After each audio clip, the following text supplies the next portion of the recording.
Don't worry, we'll be fine. Howdy, folks. Welcome to Courts of Everest, our original D&D campaign. I am Joe Treff, your DM this evening and most, and joining me are my friends Vincent, Tina, smaller Tina, Kara, Hannah, and Alana. We are missing Matt. Matt is in a wedding or doing wedding-related activities. Boo! Boo, indeed. But we'll be back at some point, probably in the future. I know that Maybe the past. There's so many times that the wedding comes back in different forms, and I just don't remember when it ends. But it's truly a hydra of a wedding. Yeah, it really is. Well, there were multiple. Okay. We'll talk about more than just weddings, but a couple of announcements before we get to D&D. We did play Mosaic Team 5, our original Starfinder campaign, last night. That was a sort of deviation from the original plotted path, and it was a path that was much longer than anticipated. We had a plan. However, you can see what I'm talking about when we re-air that on YouTube on Sunday at Alberon RPG, followed by this session. We have a whole bunch of cool projects that are coming up. We have tarot card art that are being done. Valis, actually, we just got ours in the mail. Thank you so much, Sophie Bischoff, who is at Dibidoop, just spelled exactly like it sounds, on Instagram. How is that, D-I-B... Oh, God, I'm so sorry. Yeah, we'll link it somewhere below. You can go find it. It'd be great. If you follow up on Instagram, it's kind of linked all over there. We are Alberon RPG on Instagram. We did Iron and Thorns last month, and now all of those sessions are available on YouTube. There is a Humblewood two-parter that is going to be aired at some point on this channel called Heart of Decau. That was run by Hannah. So good. We have in September Ace of Roses, a reality show where some contestants from teams tackle challenges on a beautiful sunset beach in the Starfinder universe. In December, we are going to be seeing Axe, Wolf, and Woe. In November, we are going to be seeing more Feast of the Noble Vale. And so there are all kinds of fun projects that are coming up for the rest of this year. And then actually into January, when we begin Fallout Black Heart of Texas, a Fallout original story. And then there's a bunch of other future projects, including the Stoneguard project, including a few other interesting little deviations into some important parts of the history between Campaign 1 and Campaign 2. We're going to get a chance to resolve the power vacuum that emerged in Cold Taram with the absence of a dragon, but you'll see more details as they come. That is all the announcements that I have for this week, and so it's time for this week's session of Courts of Everest.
Wandering Hearts. Last we played, you journeyed through the Underdark to free captives taken from Minka's village by the monstrous Celosiacine, as part of your larger efforts to gain the tools and contacts you'll need to uncover the conspiracy known as the Fracturing for your patron, Kirsten. That's still happening. We've just been so long. It's been a while since we've really. It's so dark. Yeah. You came upon a garrison of goblins and ogres, one of whom had been sewn into another ogre to form a psionically powered Etten-like creature who had occupied a drow tower to guard the bridge across the massive chasm to where your interest lay beyond. You debated flying across the chasm and risked being noticed by the spider dragon, perhaps climbing underneath the bridge. It was actually suggested that perhaps diplomacy may still, at this late hour, be on the table, but ultimately you decided to mostly hide in Alina's genie ring, with Ori, Master of Stealth, to sneak across with rat-form Minka in his pocket. Ori made it across the wide open space in front of the garrison, perhaps the hardest part of the entire journey. Crept beneath the watchful eye of the siege weapon mounted above, and by a team of goblins keeping watch over the edge just feet beyond. All that stood between your party and the bridge was a 12-foot high ledge of icy stone and a narrow ledge to be crossed. We're doing this to the man while he's away. Ori leapt and immediately encountered a piece of ice that was impossible to gain purchase on, and though he scrambled to try and maintain balance, he fell amongst the stones, which scattered loudly along the edge. This caught the attention of the goblins and the ogres, and all at once, surprise was lost. You poured from the swing, just kind of falling throughout the space around Ori and engaged in combat along this chasm's edge. Cheshire, you stealth to the other side. Good work. Valis, you slammed one of the ogres to the ground, breaking the party out of encirclement and linking with Minka along the frozen path to hold the line against the Etten and the reinforcements that followed. Your sunbeam made a substantial difference, carving goblins in half even as they jumped down from the cliffs. Minka, you assumed the form of the dragon and rose up above the ground, celestial light radiating from your body as you called upon a storm in this colossal cavernous space. And lightning began to strike the ground, jolting the goblins, the ogres, and maybe one of your allies, mounted above the tower with ferocity. Ori, back against the wall, very challenging in the enclosed space, but unleashed a hail of crossbow bolts as they navigated a tight confine. Melina, you rose up and used the amulet of fickle cold to blast the goblins, but found that it backfired and caused a ripple across the webs above more than anything. Billy, you kicked a whole mess of goblins over the edge. You had half a dozen lives in merely 10 seconds and burned away one from within with a hellish rebuke.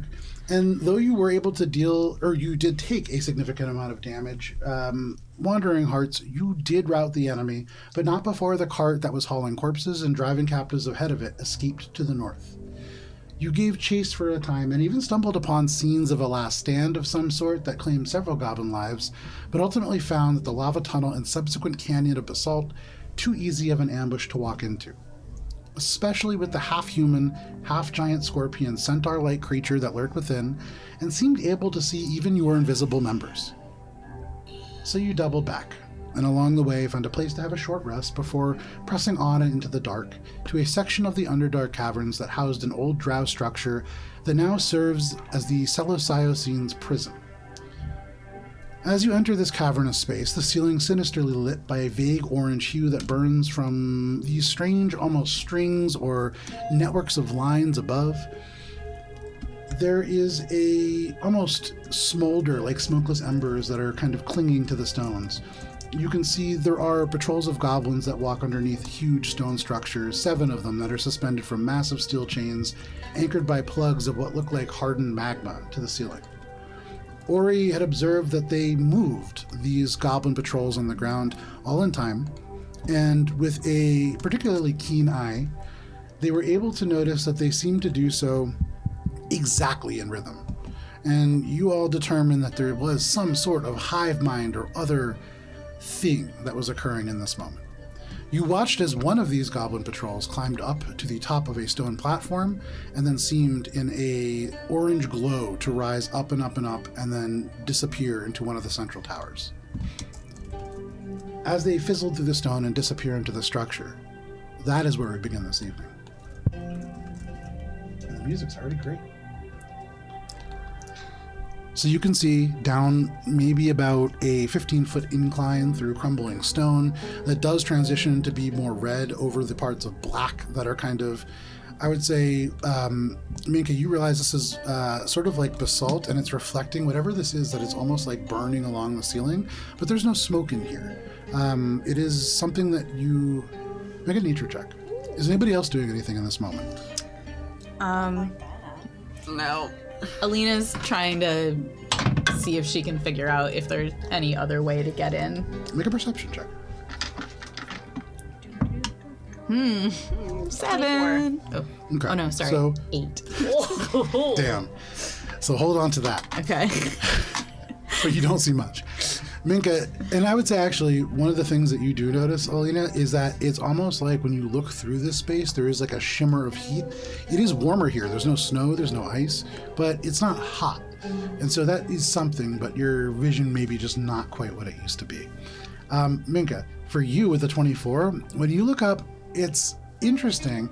At first, you think maybe fire, this kind of smolder, but then your mind goes more to maybe something akin to lichen or moss. And as it clings, it is doing something that allows it to create this sort of smoldery glow.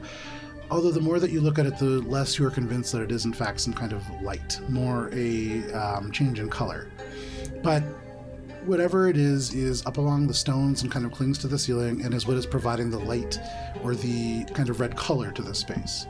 The light you can see comes mostly from the windows of these stone structures that are more arrow crenellations, about 2 inches wide in places. And then with a 24, you don't really know what this material is, but something probably organic. You see all that stuff, but just not as well. Yes. So, like, in the areas on the map, there are some, like, weird diagrammy things. Yeah. Any sign of weird diagrammy things around us? Make an investigation check. Yeah, because you said we're like here, right? Yeah. So we would have passed right by them on either side. Yeah. Or, okay. Yeah. Off to a great start. Oh, girl. With a natural 1, you see little sigils and signs everywhere, and then you realize there's just goblin footprints that have just traced almost these lines as people walk the exact same route again and again and again. And there is patterns to it for sure. Whether they mean anything or not is pretty dubious. You think maybe if we started, like, tracing these patterns, it would do anything? What patterns? I look. Make a perception check or make an investigation check. 13. With your dark vision being a little better than most, maybe like 100 feet ahead of you, you can see there are jagged, broken bits of stone that don't quite match the rest of the volcanic stuff here. And it looks like maybe edges or corners of old structures or tableaus, little bits of like a scene perhaps. From this distance, like at 100 feet, you can't really make it out. But it does look like writing. It's not quite what you see on this map. I would say, for those of you thinking about this map, make an insight check.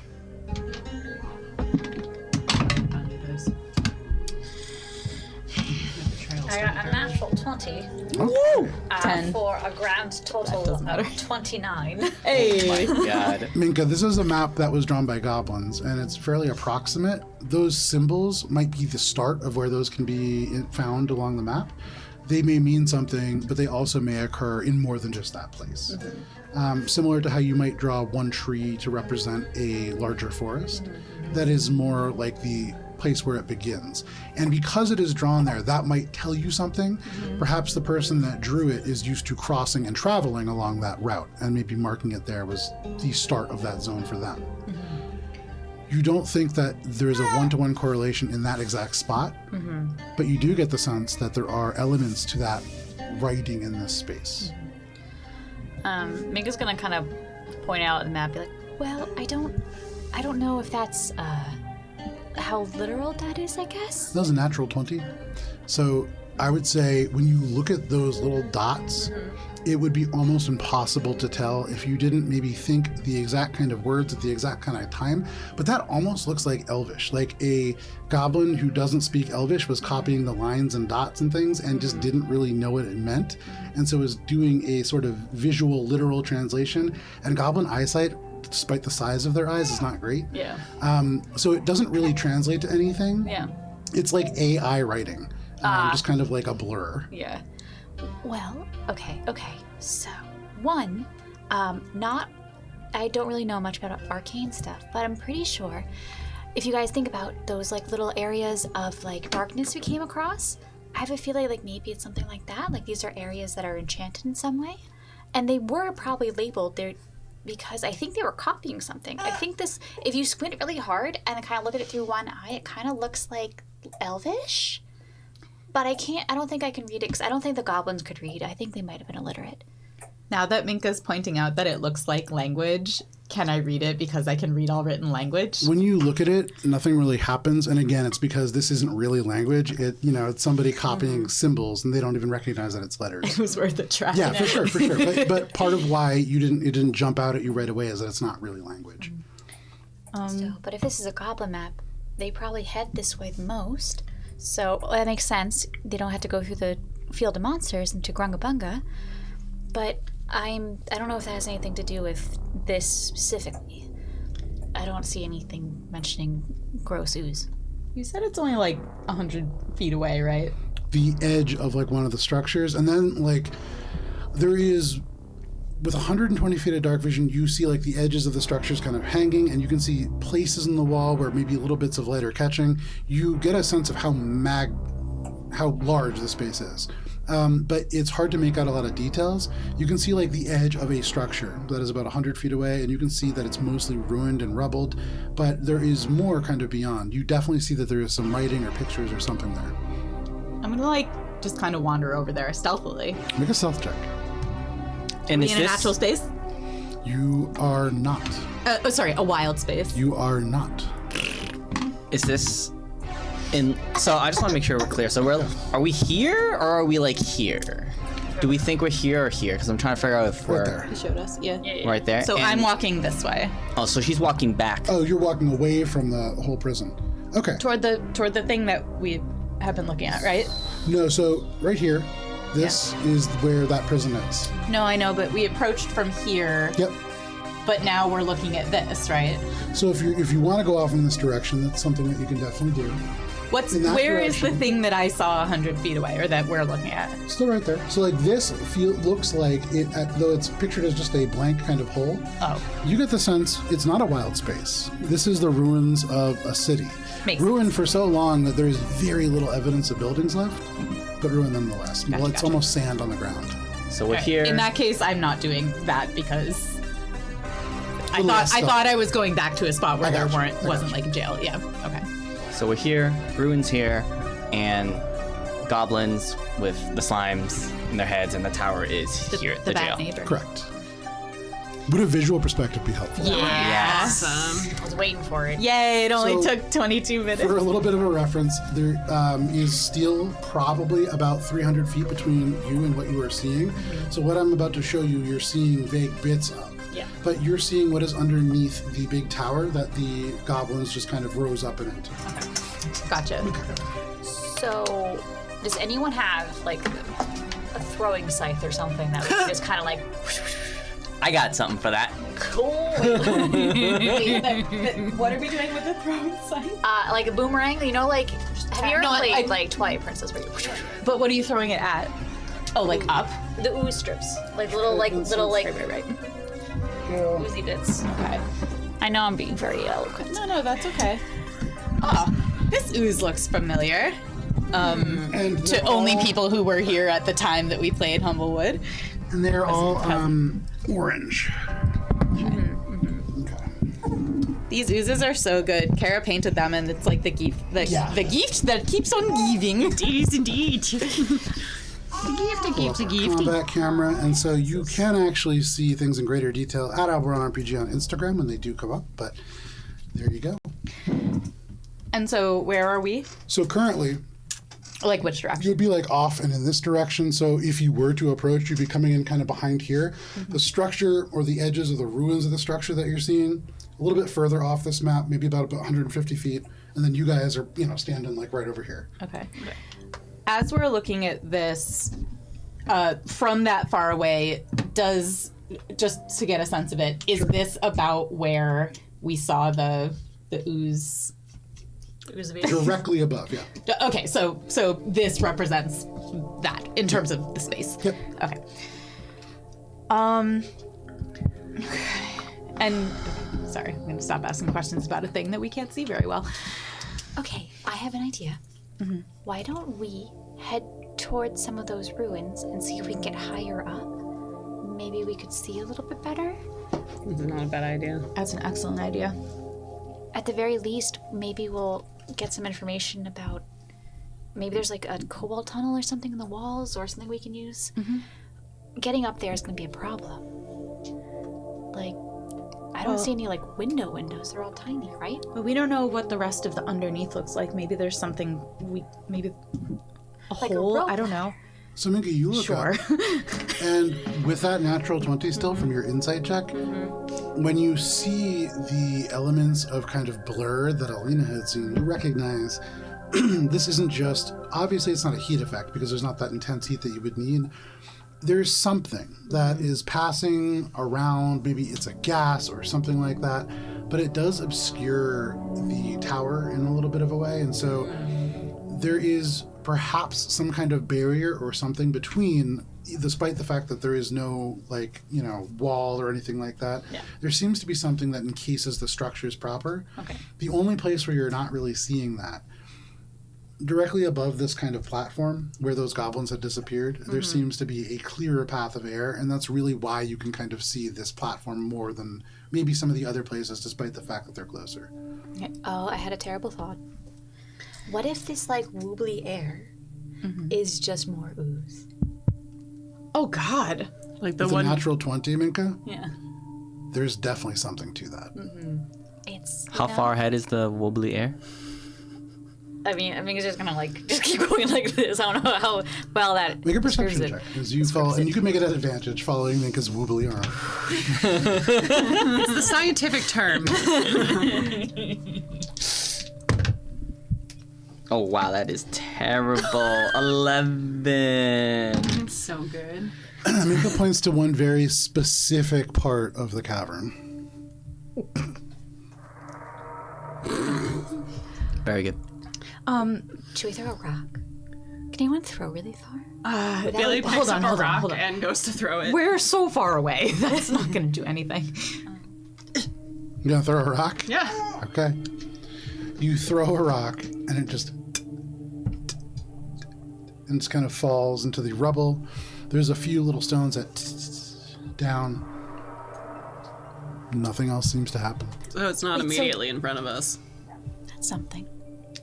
This thing is an abomination, and I can't abide it anymore. And I walk forwards until I get to 90 feet. Pals, wait! Okay. So you just start walking through the rubble. As you pass through, on either side in darkness, you can sense that there are these kind of walls, and here and there are full windows still kind of within. But as you pass, even the momentum of you makes little bits of like the sand around the edges of this fall away. This stuff is just falling apart pretty rapidly. But you make your way forward. Is anybody following Valis? Or is Valis making his own decisions and reaping his own rewards? I'm going to follow him because I'm going to try to grab him. Okay. Billy's holding an Eldritch Blast. Okay. I think Matt's not here, so someone had to charge for it. true.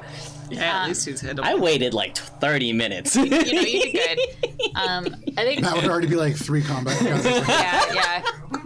I think Mink would follow, but she's gonna try to keep an eye on like the wobbly air to try to get a better sense of like where it is. Okay. It's like it's weird to look at. So Make an investigation check.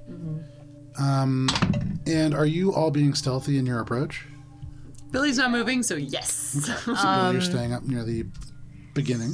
I'll be stealthy, but I'm trying to catch up with him, so I don't. You can tell me like whether So just that's flat. You're just kind of walking. Yeah, yeah. No problem. but like hurrying, Yeah, but like yeah, not yeah. running. You know. Yeah. 15. 15. We're barking With the up here. 15, you're realizing all of these structures are certainly surrounded by elements of ooze. It's not consistent. It's not a wall or like a shield, but there is a tremendous amount. I mean, if you begin to think about it like dripping down and what it might look like, and it's not like a pool. It's not like a pond. It's not as large as Lake Tarkana, but it's a tremendous volume. More than anything, it's pretty staggering to think about. And it seems to wind around and into windows and kind of amongst the building. okay. I think Minka would try to catch up with Valis and be like, I think the ooze is like a trip alarm. Watch out. and like just point out how it's just kind of like on all of like the egresses and be like, maybe no, let's try not to touch it. Is it possible to Do we catch proceed up to forward him, without like- touching it? I didn't walk very fast. Yeah, and I'm faster than The you. 3 of you are kind of wandering together. Billy and Cheshire are kind of standing back. Ori's nowhere to be seen, so stealthy. Yeah. Cheshire's nowhere to be 30? seen either. Billy's not moving. Billy's just like, I'm alone. No, no worries. I'm alone. So Oh no! Oh, somebody grabbed the miniatures. Yep. So Valis, Minka, and Alina, you all make it up to this edge of a stone platform if you want. Yeah, you can make it to that corner of the battlefield. There is a group of goblins that are off and to the left. There's another group that is much further to the north, but they are all currently just kind of standing. I don't know. Just don't look at me. And as you get closer, you can see in the middle space, sort of between all of these goblins, there is a mound of quivering ooze that seems to be this sort of orange, almost more of like a red shift to it, although perhaps that part of the light overhead. And then that ooze, and just a couple feet, and the goblins all in the same moment take the left foot forward and then the right foot. One of the goblins, you see their leg kind of turned all the way around. You can see a bit of bone sticking out. When they step, they stagger, but it doesn't break their sort of stride. They still stay perfectly in this movement. And I would say that seems unnatural without any check. Do all of these oozes that are in the center of these packs of goblins, do they seem to be connected to like a central ooze, or do they seem to be their own Make a perception check. ooze entity? Oozity. Make a perception check. Why are like 16. You focus your eyes and you do see that they seem to be connected to other elements of this cavern. You can't tell if they're all connected to each other. You don't know if there is maybe a larger sort of structure somewhere that they're attached to. But they do seem connected to more than just themselves. I relay that to the group. And Maybe there's a brain in there, yeah, can we look like a core. up this way where they like those things go up? Now that we're like closer, what's up here? So you see up above, there is a clear cylinder of air that goes up and up and up, and then it goes into just the bottom of the tower that is in the center of the 6 other structures that hang from chains. There is no obvious entrance. It just seems like raw stone.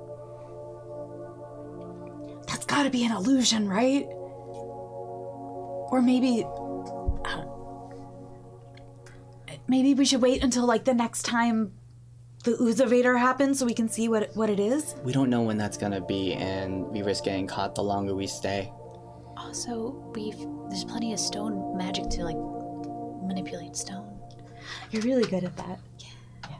I guess the question is, are we killing the ooze that's on this level, or are we gonna sneak up and buy them? What I'm saying is I don't think we can kill it because I think there's like a central... I want to say node, but that's not appropriate for the setting. And I'll point towards like the center slime. There may be a center brain, but I'm sure that these arms of his could be destroyed. Just like in Zelda, a play that I saw. Okay, maybe we should... Does anyone remember how to kill oozes? And I look at Minka. I saw a sync to the past. I think he's gonna think about how to kill oozes. I wish I watched that episode, The Ocarina of Slime. Nature check, we'll say. It's a pretty high DC. I heard it wasn't as good. We fought the oozes that one time. You did. We did. You can make an flat intelligence check to recall what you remember from that. Absolutely not. I rolled Can I well do on this one of those? nature check. 22. Okay. Flat intelligence, that's 17. Are you talking about the ooze we found on the beach, or before Valis' time? Before Valis' time, I'm thinking of the gray oozes. We have encountered several oozes at different points in our journey, mostly because of me and my Ooze have been the bane of our Alina's existence. trying to remember the gray oozes with the jewels. Sure. As you think about the great oozes with the jewels, there's not a lot of similarities. There's a lot of smell that came with those, and you don't really smell that here. These, I would say, Minka, what was the total check? 22. 22. With the 22, as you look at them, despite the fact that it's warmer here, you vaguely recall that many oozes not huge fans of fire. It makes sense that they wouldn't be able to abide the cold. They're mostly liquid, and so that would probably be hard in terms of movement, although not maybe damage. But it would certainly be a reason perhaps that there is no ice or snow. They are probably vulnerable to fire. That would make sense. Outside of that, with the 22, these are pretty far removed from your day-to-day experience. Yeah. Something, though, with them moving amongst these goblins tells you that they have an influence on the things around them. Okay. Definitely puppet oozes. Probably fire. Cold will probably do, like, kind of freeze them. But Could I stab it to death? ooze is remarkably resistant to stabs. It kind of But also remember that some oozes also dissolve things on contact, which might not be happening because the oozes they seem to be kind of intact to those goblins except for that guy. But don't get swallowed by it. I don't know, guys. I don't know. I'm a distance fighter. I can do that. Bill? Bill's like 90 feet away. Like, are we good? Do I attack? Alina's like, oh my god, Rez, go back and be a walkie-talkie, please. All right, no, I got it. Flies back. Rez goes to you and just says, I wasn't paying super close attention, but just watch Alina.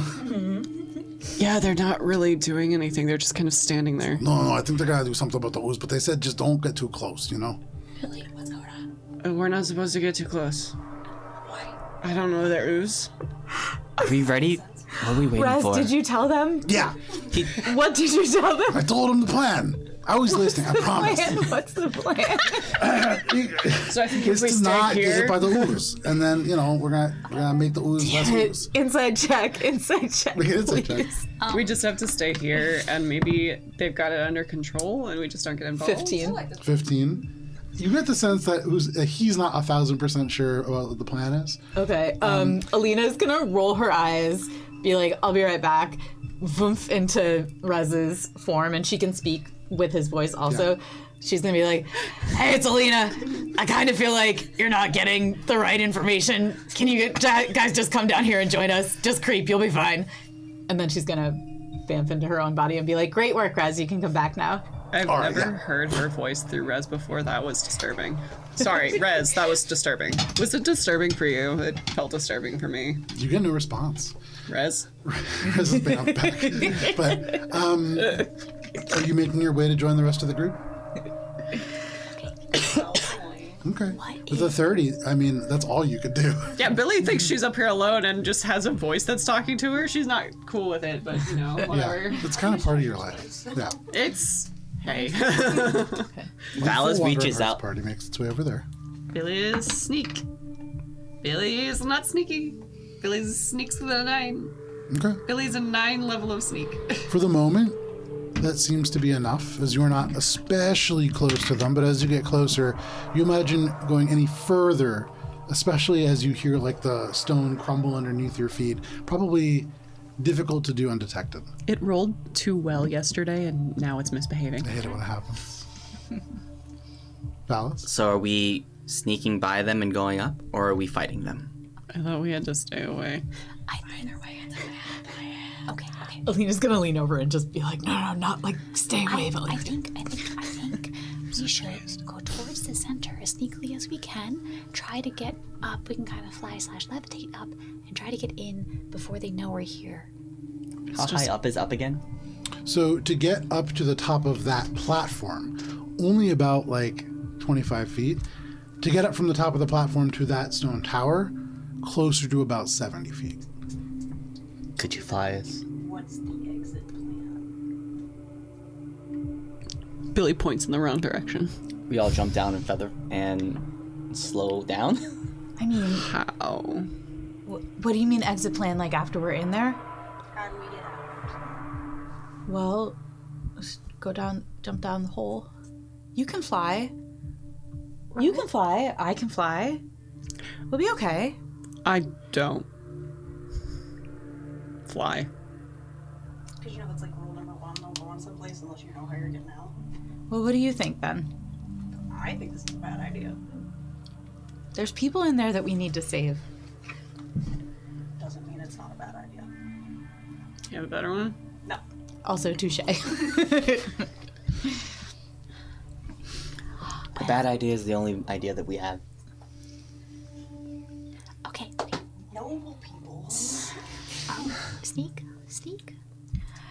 We can start with sneaking. Just everybody be ready. We'll try at least. Are there entrances to the top that isn't in the middle? Like, do we... I'm trying to figure out... We don't... Based on your perception checks, you haven't seen anything else. You have noticed that there is this kind of thing, and you don't even truly understand. You can see at this distance, especially Alina, beyond just what you're seeing here, there does seem to be some kind of like a stone relief that stands about 3 feet high behind this sort of circle that is just maybe 2 inches of raised stone around. But can't really see a whole lot. You don't see like doors or anything like that. Won't you? Well, let's just go Alright. and stop thinking Let's about sneak it. by. Track record. Let's back up a little bit. We know we can't sneak. No, we cannot. So if we're gonna try to sneak, I mean, you all heard me coming down the hill. I'm I surprised wasn't they gonna didn't. say anything. It was really loud. I know. that way we can plan for maybe a diversion. Because you know one of you's gonna get caught. Did you say space it out? Yeah. Okay, I'll go first. Create a plan, set it up so that we know that if someone is going to spring the trap, so to say, we can target that whatever. They can be the bait. So, like, whoever is worst at sneaking gets to be the bait. Yeah. That sounds awesome. I pull out 8 goblin scimitars and 2 spears, and I said, I'm ready to be the bait. If we just happen to sneak by, that's great. But our track record says otherwise. Yes? Cheshire, Yes. you're so right. Yes. I know I'm right. I've been telling you this all along. So the thing I don't understand is, so if I'm the bait, I'll create the distraction, then you No. all sneak by? Don't create a distraction on You're trying to purpose. sneak. But It's if they just see you, right. then you're the distraction. So we're gonna spread out so that if one person gets caught, the rest still have the element of surprise. But if you, and you hear it coming from like the invisible air, if you get us all caught like usual, then only you die. That, Exactly. Only if I die. so we have a multi-layered plan, kind of like those pasties where it's got the meat inside and the pastry on the outside. You have the flaky plan A, that is, we all sneak through and we're all fine. And then you have the layer of sauce, which is you get caught and then you kill everything with your good looks and distractions. And then we have the meaty center, which is we get to kill everything. Usually I would get hungry at such a description, but it's very disgusting down here. That makes me think about Core's meat pies back home. It was really weird how Cora decided that the outer part needed to also be meat. Yeah. Okay, I'm a little homesick now. Anyway. I'll go this way. So Okay, wait, so who's going first? I'll go first. Are we just making... Take a direction. None of us go the same direction except for the big general that way. Oh, but we can all still move at the same time. I like that. 3. Alina's gonna very cautiously post for a high five for 1. Cheshire. Billy goes, No, Billy! I was high-fiving! The way that you are all describing this, originally I was going to have it just be a simple group skills check, but we're going to have everybody roll for initiative, and we're going to see how you get through this particular cavern, because I can't quite track it. What's the plan? neither. No one knows. The plan No is one Guys are knows. planning plan for is failure yes. so strongly that it plan might, is might as well yes. start for initiative. natural 20. Very nice, very nice. Okay. I got an 8! And I'm actually going to do all of you a favor. Since you are initiating this, they will go on initiative 0. That is a favor, Joe. Have I mentioned how much of a good and kind DM you are? So, anybody aside from Alina, natural 20. Okay. Anybody 25? For us. I mean, it doesn't matter that much here. 20 to 15? 16. 16. At least not yet. That is Cheshire at 16. And then we are going to have 15 to 10? 10. 10 for Minka. Okay.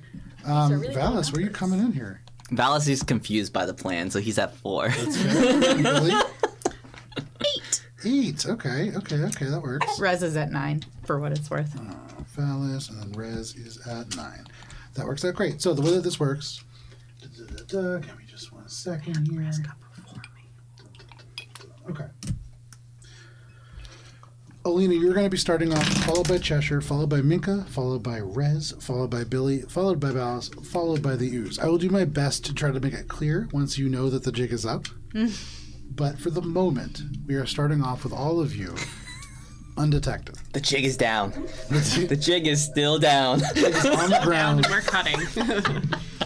So, Alina, you see Valis begin to run off. Everybody begins to move. Where are you going? Okay. Well, I'm going to fly. How high? Oh, how high is the ceiling? It's a fucking cavern. I'm gonna fly up. I'll fly my whole movement basically just straight up 35 feet. And my plan is to be the eye in the sky. What? Go. You just put yourself in a corner right there. Yeah. Perfect. So you just straight up. You use your full movement to get up there. And how high up are you going? 35 feet. 35 feet. You go 35 feet up, and you stop your Oh wait, momentum. I'm sorry. You said that This is 25 this feet is up. 25. Oh, but then this is like 70 feet. Okay, yeah, 35 feet. 35 feet, no problem. So you up. Anything else? Can I, instead of straight up, can I go hypotenuse? Yeah. So, I put it there mostly because it was easy. okay.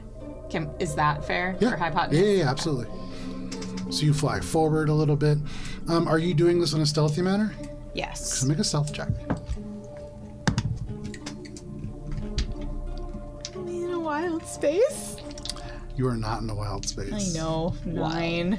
9. Okay. So as you are flying, you feel relatively undetected. You make your way forward, but for those of you who are on the ground, you look over and you see suddenly those goblins, the 3 of them that are kind of underneath Alina. Oh, So sorry, everybody.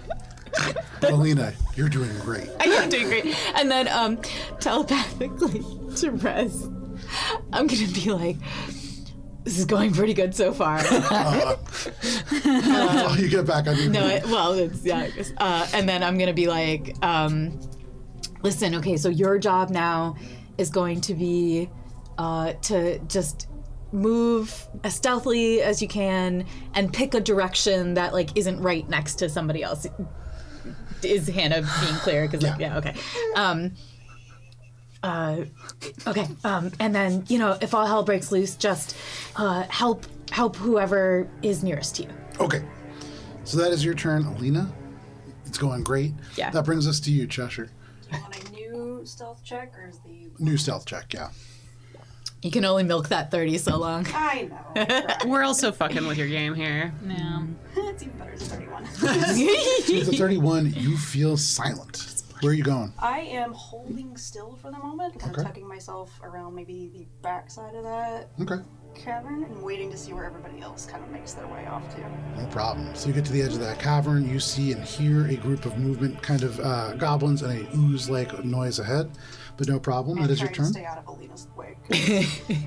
You're doing great, Alina. Yeah. You can definitely hear Alina. It's easy to contact them. That is your turn, Cheshire. Minka. Is this a flat? Yes. Okay, I wasn't sure if this was just a big No, hole. no, as you see it.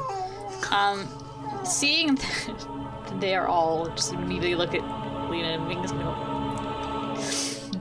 And then, what is my strength? I'm trying to not pull an Ori immediately. I mean, you have a lot of strengths. Art, crafts, So it's library. Is this Alana's strengths or Minka's? It's Yes. a lot, because she Yeah. was talking. Also, yes. The answer is yes. Minka's gonna Arts, move crafts, and library. about here. Okay. She will attempt to sneak. Make a stealth check. You got this. Another natural 20. Very, Very much does. very got this. easy for you to sneak by as Alina just tanks the attention right off you. And I'll say with that natural 20, you are confident that Alina has been spotted. Okay. So, so that's my action, because it's bonus action.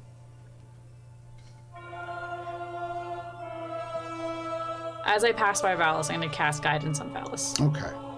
So you allow this arcane energy into Valis. And Valis, you benefit from that on your next check. it. Rez. Rez is going to fly up and in the, I guess, kind of like over the He's- thing, I guess. Over the thing, yeah. Let's see. And Let's keep he's him out of other people's kind of trajectory. yeah. I mean, he's just gonna go straight, I guess, since he hasn't seen. But let's see. He's gonna use his full movement, Okay.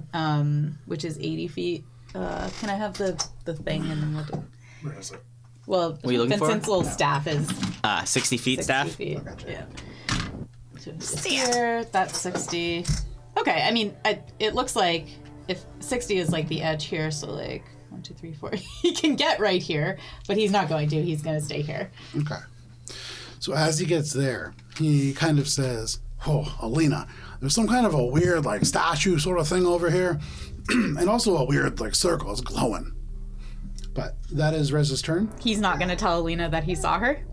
Oh no! That- I mean, that yeah, she's for been sure, spotted, rather? for sure. He'll also, oh yeah, no, you're spotted too. Damn it! But that is Rez's turn. Billy. Billy's just kind of like look at Valis and being like, I know you're the worst at sneaking. Just try hard. And Billy's gonna give you bardic inspiration. It's a very, very fickle feeling bardic inspiration. Sure. And Billy is going to go along the back and kind of like use the full action to go weep as far as they can, which is 60 feet. Okay. Okay. And you're not trying to be stealthy about it?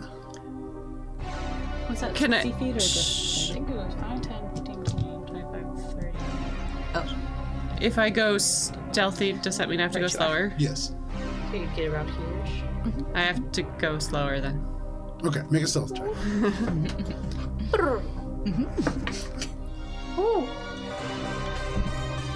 Hey, I got a 19! Hey, you feel you. pretty quiet. Billy's as feeling you- better about this. Absolutely. Although you do look up and you just see, like, somehow every piece of metal that Alina has on is reflecting whatever little bits of light that there are. And so kind of like there's this little shimmer going through the air. But Leaves are her aesthetic. What's going on? anything else, Billy? Nope, that's everything. Valis. somehow her hooves are making clapping Yeah, sounds I even know. though she's flying. You have the coconuts just going. How do you know he's a king? Nervous coconuts. All right. Well, I wasn't planning to sneak at this point, but everyone told me to, so I guess I'll sneak. There you go, righteous sneak. Let's see. So here's my guidance, and just so I don't disappoint Billy, here's my bardic. 11. wait. I did the math wrong. 13. Okay. You sneak ahead. Where are you sneaking to? I have no idea. Okay. Let's see. Valis just closes his eyes and runs. Somehow that's stealthy. Let's see. I don't know what you're talking about. I did awesome. Oh no, I guess I will go 1. How much can I Made move? the baby cry. You were so loud How much can I move? with your stealth. You can move your regular movement. Okay. Actually, to sneak. Guess I'll move here towards the center. Okay. My head, if I'm very loud, so I just need to sneak as little as I can. So that's a straight line. As you're going in the straight line, these oozes, you can't tell if they're reacting to you or Alina, but they're certainly reacting to something. All right. But that is your turn, Valis. I still have an action. You said that these guys were looking up. Well, you sneak, right? Yeah. Sneak Oh, is that is my an action? action, Oh, okay. We are Rogues not can rogues. bonus action sneak, but regular people cannot. Regular Cool. people. That's it. Suddenly, Ori is the most magical. But And that has always been true. that though. does bring us to the The rogue's table. Okay. How the Why do I feel like even though Joe let himself go at the end of the initiative, the enemy's about to get a surprise round on us? They're not about to Okay. But as they turn and they see Alina, there is not a whole lot that they seem to be able to immediately do, but it will try to get underneath, and in doing so seems to enter a region in which it is sort of suddenly able to perceive a little bit more. And Valis, it closes with you. In doing so, its little goblins all go in time with it. So the little guys, they're not like inside the ooze. They're just marching in, like you said, marching in. They're around, but they have like a ooze tendril from the head of the goblin going So into the the do. right. Okay. Okay. They're like little puppets. Little horrifying puppets. Okay. So these guys begin to move. I was doing. You hear Rez just go, "Oh no, they're definitely seeing I us here." initially thought of that terrible movie Gamer, and the worst dance Oh, sequence man. has ever happened. I don't even know what that is. Not a sponsor, and thank God. Could you move Oh, it that is. group about like 50 feet closer in this Gerard direction? Butler. 50? Yeah. Oh, buddy. He's rough. really made some decisions. Yeah, He's made that one in career particular decisions. is That rough. was a decision. So the ooze all begin to move and shift, and they have to close pretty rapidly for their own sort of metrics to get to you. They don't make any kind of attack, but suddenly they just become around you. And the goblins, as they get closer, they smell off. There is a rot to them, and you see the eyes in places kind of sunken in. They don't seem totally alive. There are a few that don't seem totally dead either. But the one with the broken leg just kind of easily moves with this thing just cracking even more with each step. They close behind you and around you, Valis, but that is all that they can do for their turn. That brings us to the top of the round and to Alina. Alina, you hear Rez say, I think they're onto us. And you look down and they're just surging around Valis.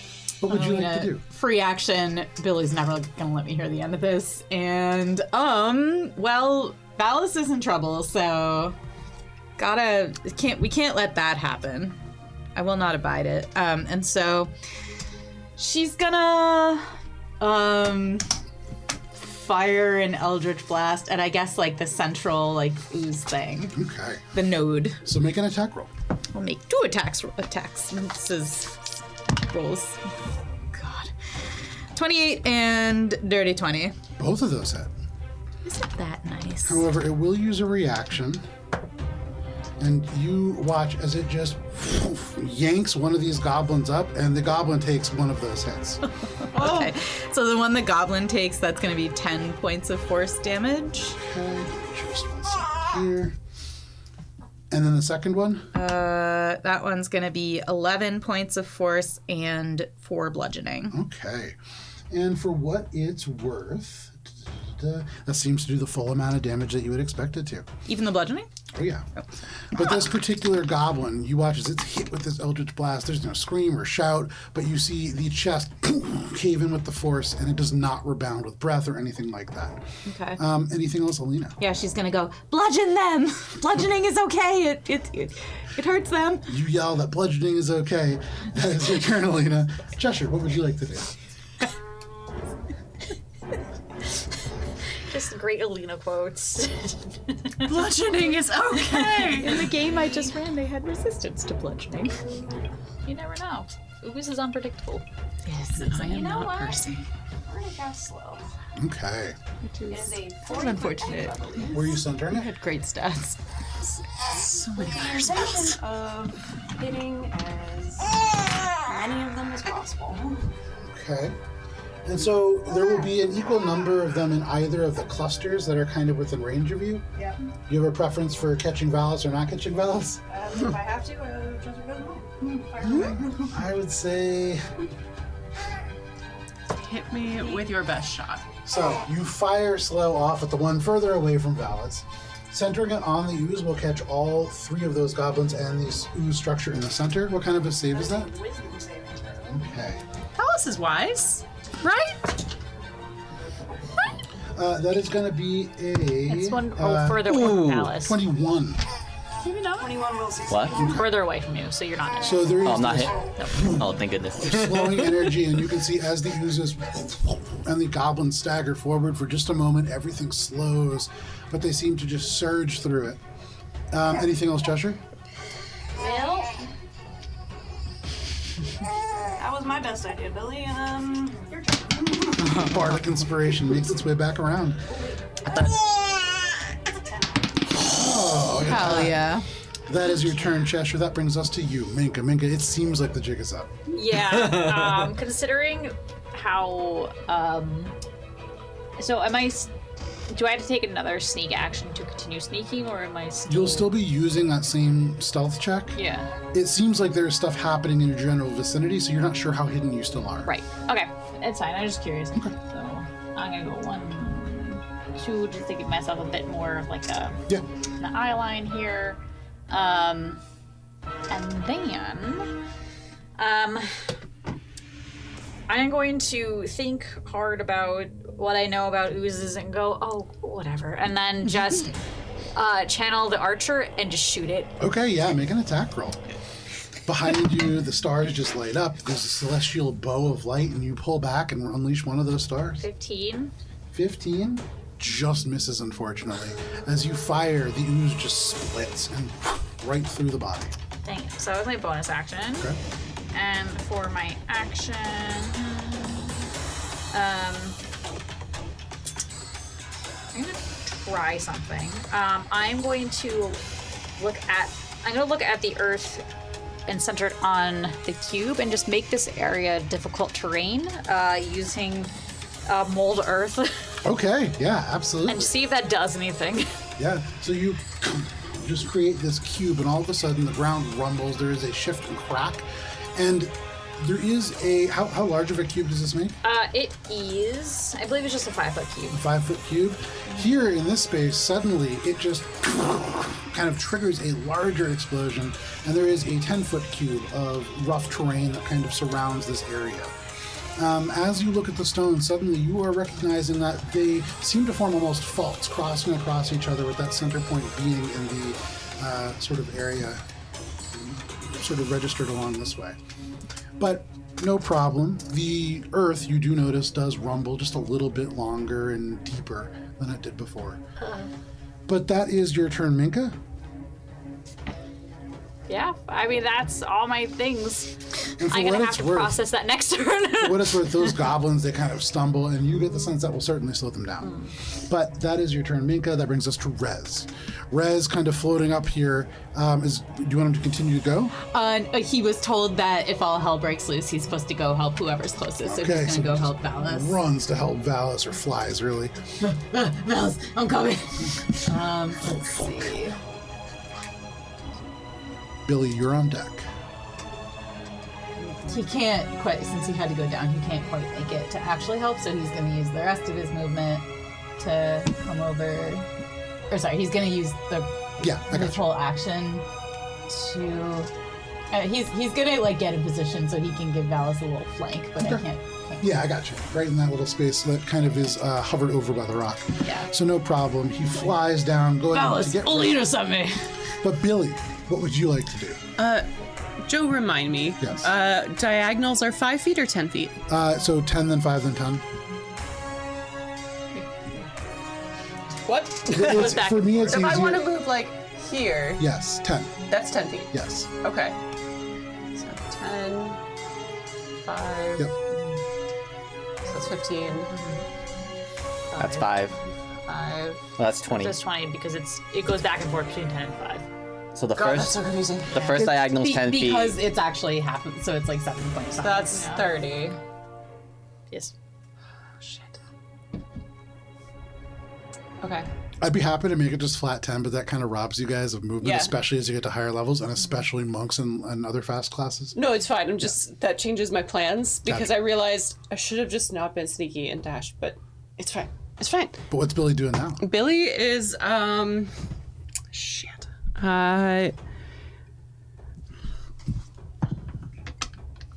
Okay, Billy is going to fire for probably the ooze. Okay. Because Billy was told to focus fire on the ooze because bludgeoning is good. Billy is going to fire off 2 eldritch blasts Your attack? at the ooze. As soon as I find another d20, Yeah. for sure. Also, hello to Gunnar and Talon. Hi, guys. They're pulling my heartstrings and they're talking about their kids. They really are. So that is a 17 and for the lowest one. 17 is a hit. Beautiful. So they both hit. Hold on. And you're focusing fire on the same ooze? Yep. Okay. Or this ooze or that ooze? The Suze. Okay. Okay. So the not slow ooze. Which ones are the slow? There is no slow There's deuce. now they resisted it. Oh. So that is 15 and 9. 15 and 9. Force damage. Okay. That's yummy. Force damage. That one's yummy. The other And one's that average. seems to do the full amount of damage that you would expect it to. That strikes into it, and you can see it kind of wobbles, and as it does, the goblins all twist, and you hear a crack of bone as the muscles just pull too hard on their bodies. God. But they continue to move forward. I'm sorry? Anything else, Billy? I'm sorry. That's a free action. Valis, what would you like to do? I'll stab this thing in front of me twice, I guess. Yeah? So first attack, So the ooze or the goblins? the ooze. Okay. Yes.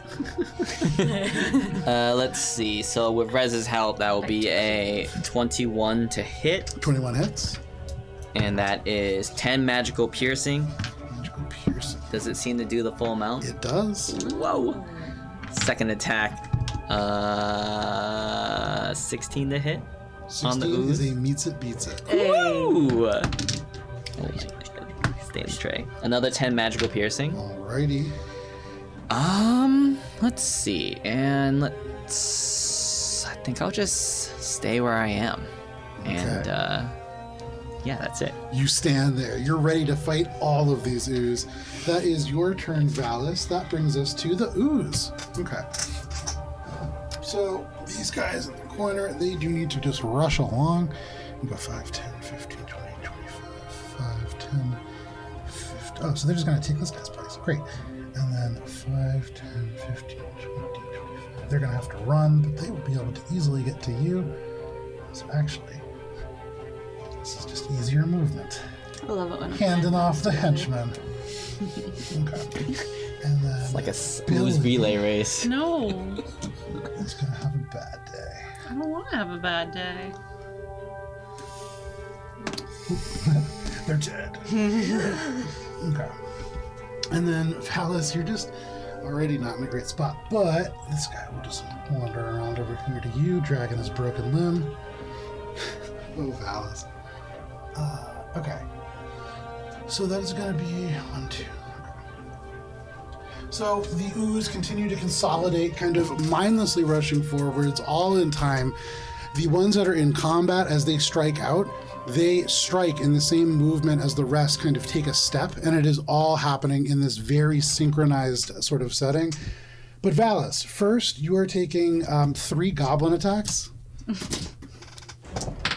That is going to be, those are definitely not going to hit. Does a 13 hit? No. Okay. Does the only one that might hit, does a 21 hit? Oh, meets it, beats it. Oh, Valis, Yeah. you take 3 points of slash. I'm down. Damn it! There goes our squishiest guy. Can you make a wisdom saving throw, please? Oh, I hate that. Oh. I don't hate it that much, actually. 26. 26. Gorgeous. As it strikes you and you take this little slash, you feel a tiny bit of fluid just kind of into the cut from the blade. You feel this ooze suddenly just burning along the wound, and for a moment, overlaid across your vision, you see the memory of you walking into this place and you feel it being pulled into this liquid. Yes. But you are able to just resist that and you can fight through. You keep your memories, but for a moment, Valis, you more than anybody else are aware that you almost lost more. But that is that goblin series. Now the ooze itself is going to rise up, and it is going to swing and take a pseudopod attack against you. Joe, I'm so happy. I know. 14 is a miss. Valis, 14 is a miss. Yes. Sorry, I thought you... No worries. And then a 21 again is a hit. Mm-hmm. Fantastic. As the ooze itself hits, this is significantly more force. And you are going to be taking first 15, 18. That is going to be 21 points of bludgeoning damage. Oof. And as that strikes into you, there is a second crack of energy that goes through your brain. And you take 12 points of psychic damage on top of it. Joe, if I die in this battle, I'll be happy. Over near you, Billy, you are going to be taking some attacks here. First, 2 from the goblins. Those are going to be, the high one is an 18. Yeah? Okay, low one is only going to be an 8. No. All right. Billy, you take 4 points of slashing damage. Can you make a wisdom saving throw, please? Fuck yeah! Damn it! That's a 6. That's a 6. I'm memories. So, Billy, first, give me 1 second. Which memory, Joe? Which memory? Well, hang on. Maybe it'll be a bad memory. Billy, Only You time take- she has. 17 points of psychic damage, Oh God. and you flash back, and in front of you, overlaid, you see yourself rushing forward and just shoving these goblins, and the three voices falling over, and then just sucks away with a strike. Oh, bad day. Oh no. The ooze swings at you and only manages a 15. Ooh, that is unfortunate. So this pseudopod, as it reaches out, it slams with authority. Uh, 18 to 20. That is going to be 23 points of bludgeoning damage, along with 6 points of psychic damage that just cracks through your mind. You can feel the memories being loosened, almost like teeth in a mouth, as they try to pull them away. But that is all of the ooze and all of the goblins. That brings us to the top of the round. I hate that description. Sorry. To Alina. Cheshire, you're on deck. Does anyone have like the disc with the measurements? Give me just a second.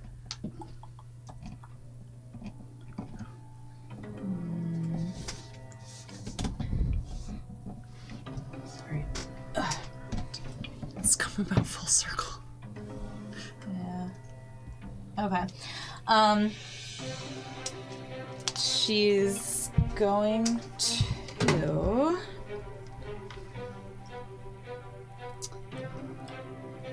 Do it. Alina, what are you doing? Okay, she's gonna. Let's see. So from here to here, Yeah. would we say that's like 35 feet? Yeah. Okay. She's gonna fly down, grab Valis's hand, and say, "I'm really sorry, Rez. I don't think there's another way," and then thunderstep. Fantastic. You can hear that, like, Rez doesn't quite get it at first, so you grab him, you say that, and Rez goes, "No, you gotta rescue that guy, get it." And then there is the moment where, like, the light begins to wobble, and he goes, "Oh, no, wait." No problem. What is the saving throw?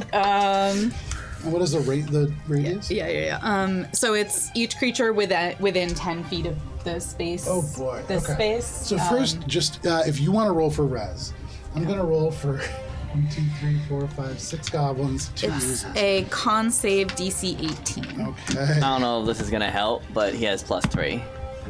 These goblins Does he? are amazing. That does help, The actually. low one for the first 3 goblins is going to be 18. It's the DC, so it meets So it. meets it beats it. So 3 of them surpass it. The other Wow. 3 are going to be a 13. They rolled so well, even with these. A 13, a 17, and then a more appropriate 8. Fail, So fail, fail. yeah, the second 3 fail, and then the 2 oozes are going to roll a 17 and an 18. So 1 fails, 1 succeeds. Okay, Rez failed. So just gonna go ahead and roll that damage. The way I'm going to do this really easily is all of the goblins associated with that, like, bright orange ooze are going to be the ones that are failing. Okay. So it's 25 points of thunder damage to the failures, halved for the succeeders. Okay. So 20 points. That one that was struck already, I mean, it looks badly hurt. Kind of on its last legs is that bright orange ooze. The goblins around it, they are shattered apart. And the bones fracture and break, and they are all just gone. It's a good thing Zonzi's not here. Or that other guy. There's not a lot of blood that emerges from these goblins. There are wet parts, but not really. Okay. So these guys took damage. They as took well, a little but bit of damage, but they seem relatively okay. Yeah. Okay. And then The goblins still don't look in good shape. she's gonna actually. She's just gonna bamf Valis just like back to here because he's a melee guy. She doesn't want to pull him out of it. So just Yeah. 10 feet away. No problem. And she's gonna be like, "I didn't bring you too far away. You can get back in there now." There you go. That is your turn, Alina. That brings us to Cheshire. Minka, you're on deck. I'm gonna casually make my way around just so I can see around the edge there. Okay. And we're gonna drop some mischief right in the middle. Okay, centering on where? Cube. Centered in the most inconvenient place for them. Wasn't sure where that was going. Probably right about there. We'll catch all of these guys and not Billy. Or if you want to catch Billy, you can catch literally everything but this ooze and that goblin. Perfect. You want to get Billy? Yeah. Okay. So that is going to be these 5 goblins and these 2 oozes. There and is no Billy. roll. The area is just filled with Fey and Draconic magic Okay. that alters with every turn of mine. Oh, I remember this. I was. And this turn, each creature in the cube must succeed on a wisdom saving throw or begin giggling until the start of my next turn. And so, just for reference, This is the one that you can make the Center air smell like right apple there. pie.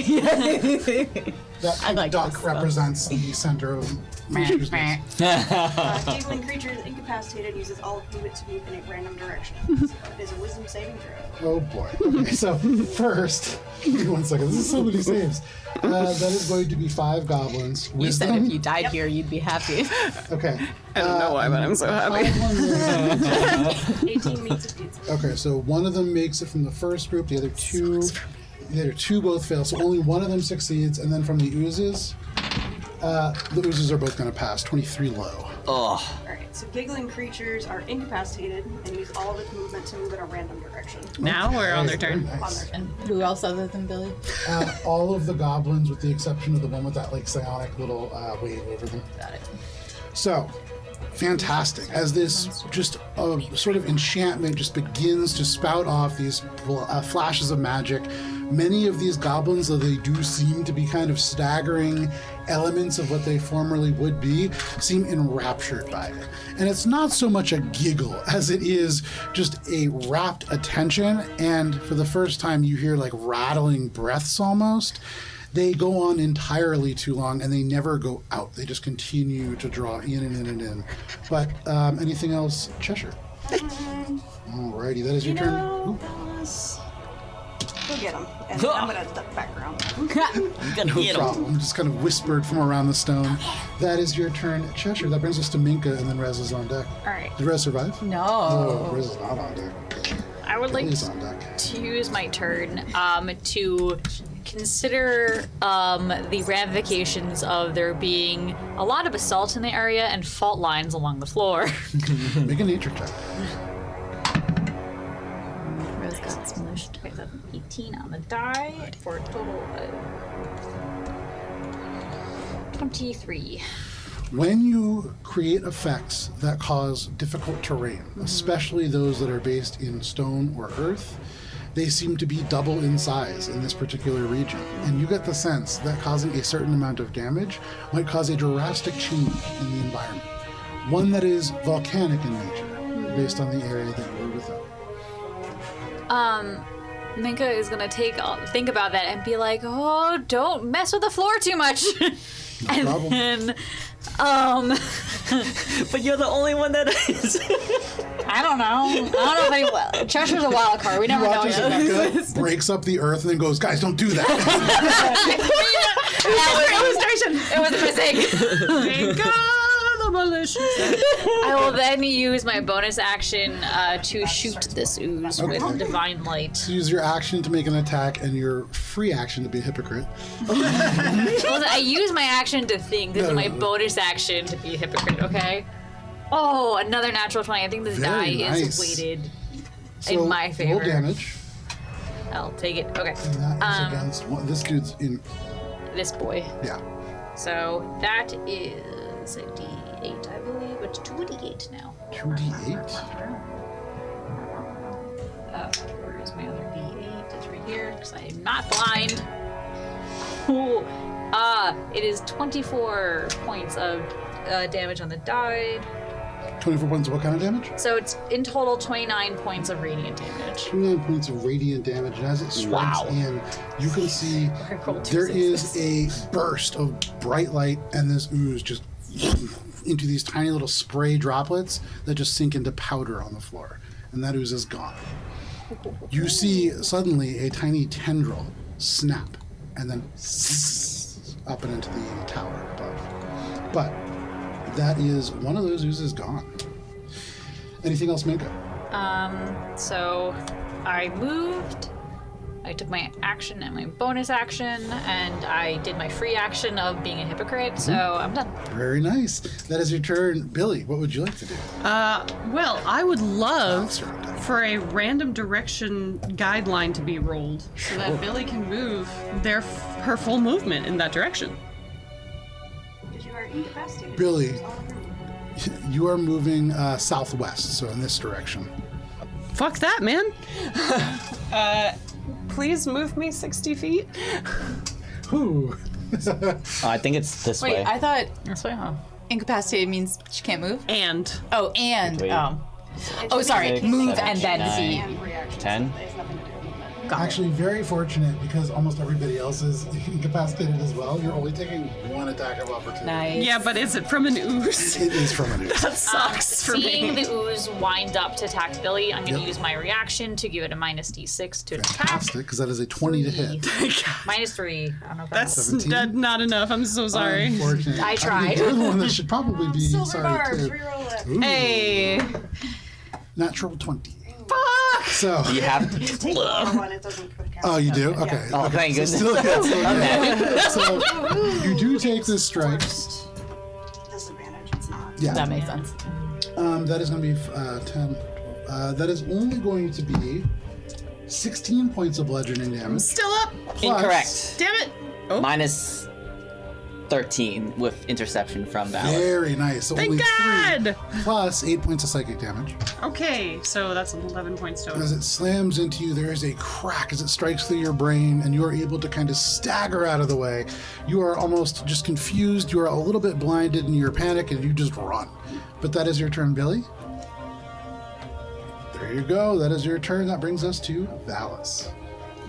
All right, I'm gonna walk up to this guy, and I just saw Minka delete this ooze, and when it did, you said the tendril snapped up to the top, like it was connected to the top. Seemed to be, at least it was. Yeah. So knowing that, there's an ooze in front of me, and I'm gonna try to like use my sword to like swoop it above and sever a line that I can't see.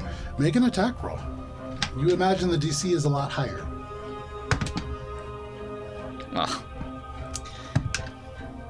I don't think that's gonna do it. Let's see.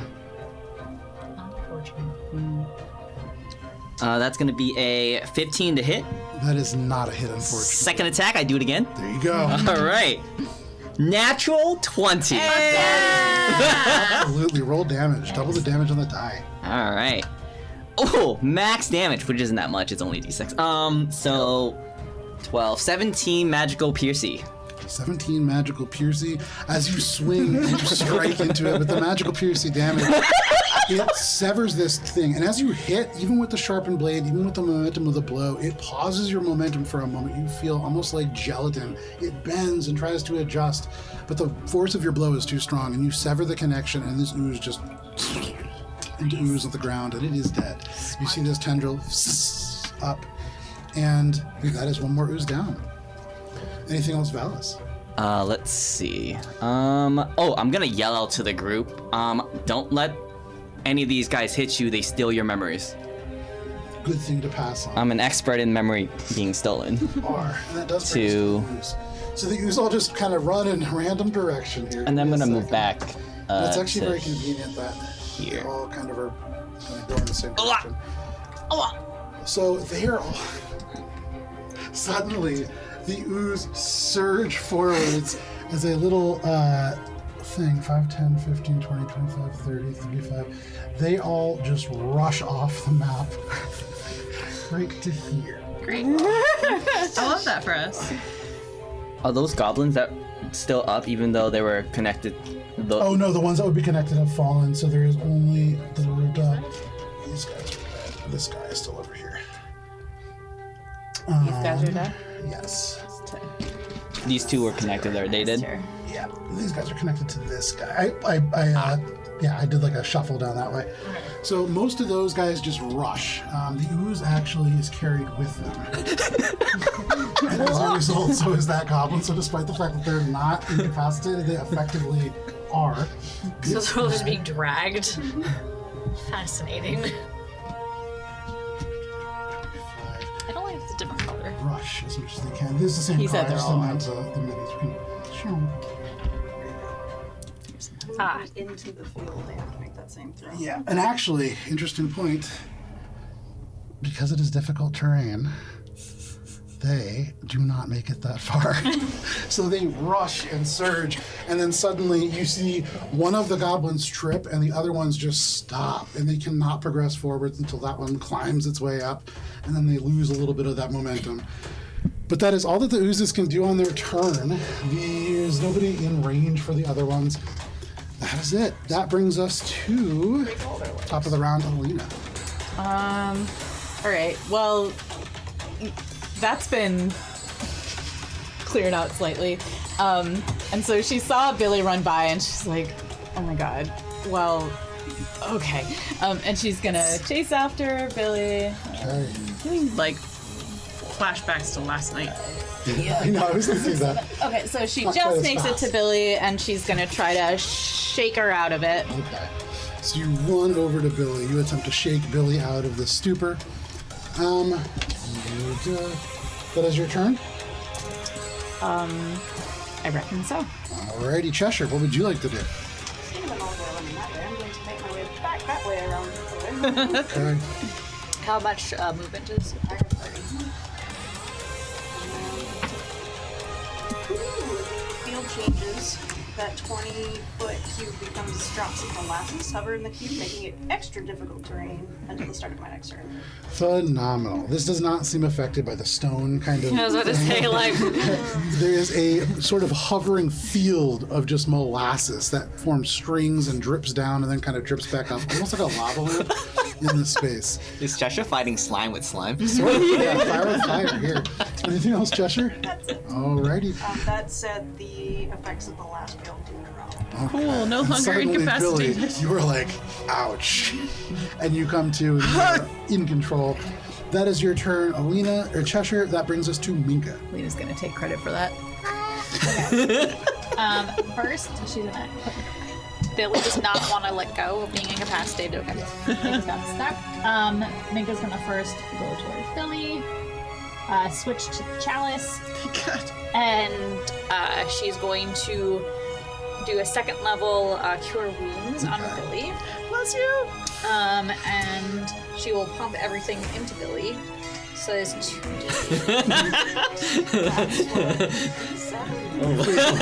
Never done a fade to black in combat before. Sign up for our Patreon.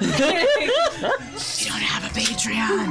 Check out Alberon RPG on OnlyFans. There, that's It's a new market. that's a better joke than mine. Okay, so Just here to uplift the joke. Uplifted bears, uplifted jokes. 14 plus.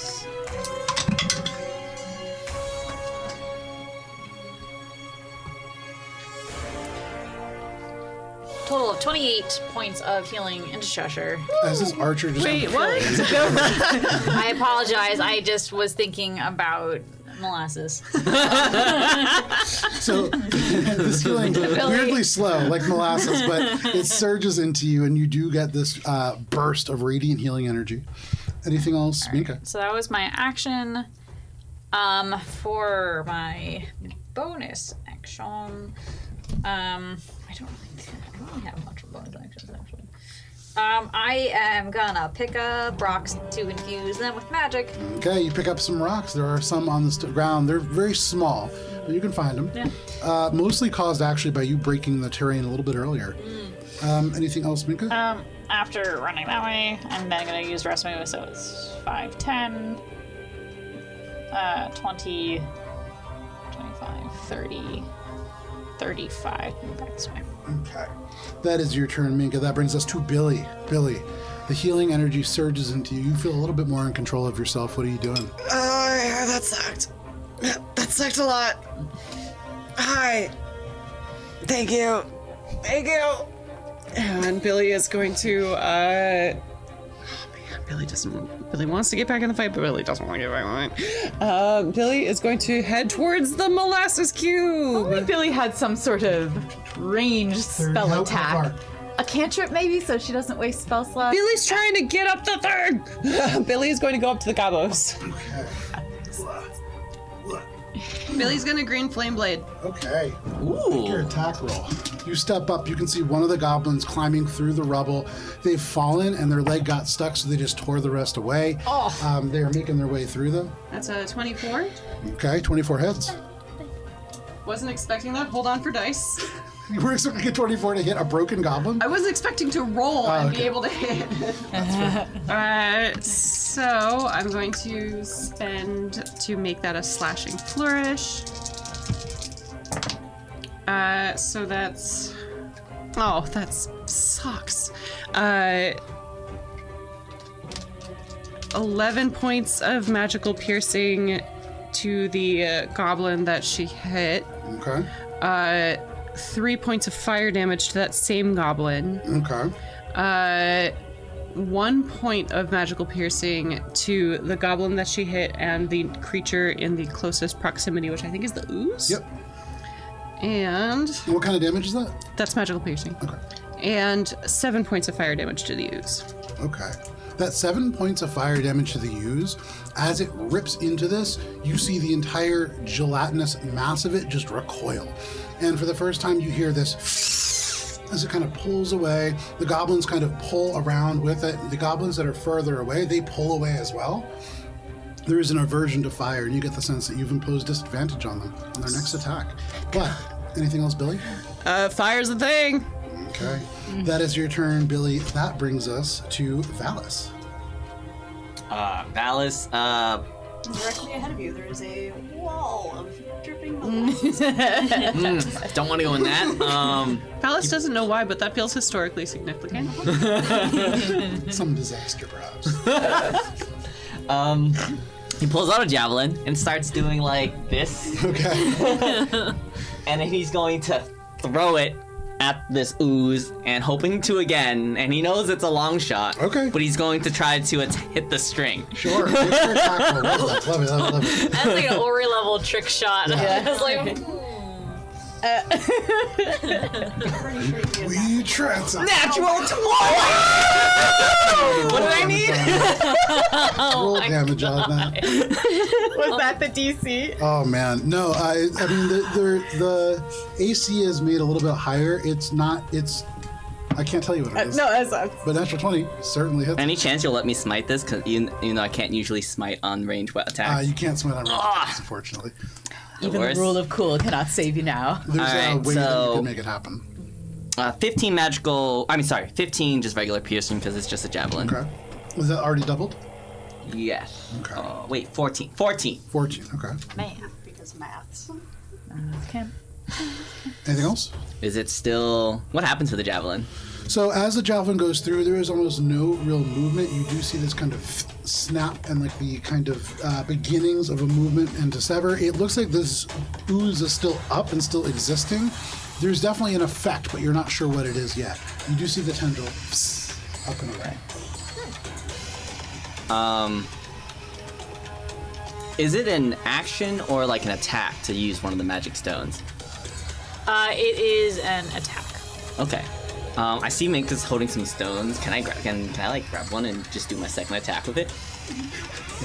Like, you just want to hit with a rock? Yeah. You're throwing the rock. Yeah. Yeah. Because the magic stones let you throw them when they're enchanted. Yes. The question is, can I grab it from Minka's hand? But if it, Yeah, you can grab it from Mika's hand. I just don't know that you could do that as part of like a multi-attack with a javelin and a stone out of Mika's hand. okay, That's stretching it. Fair enough. Yeah. All right, and then I'm just gonna move over here next to Billy. No problem. And I'm telling you, it's that seat. It makes you want to do things. That is your turn, Valis. That brings us to the ooze. So, the ooze who are left over here make their way through the difficult terrain.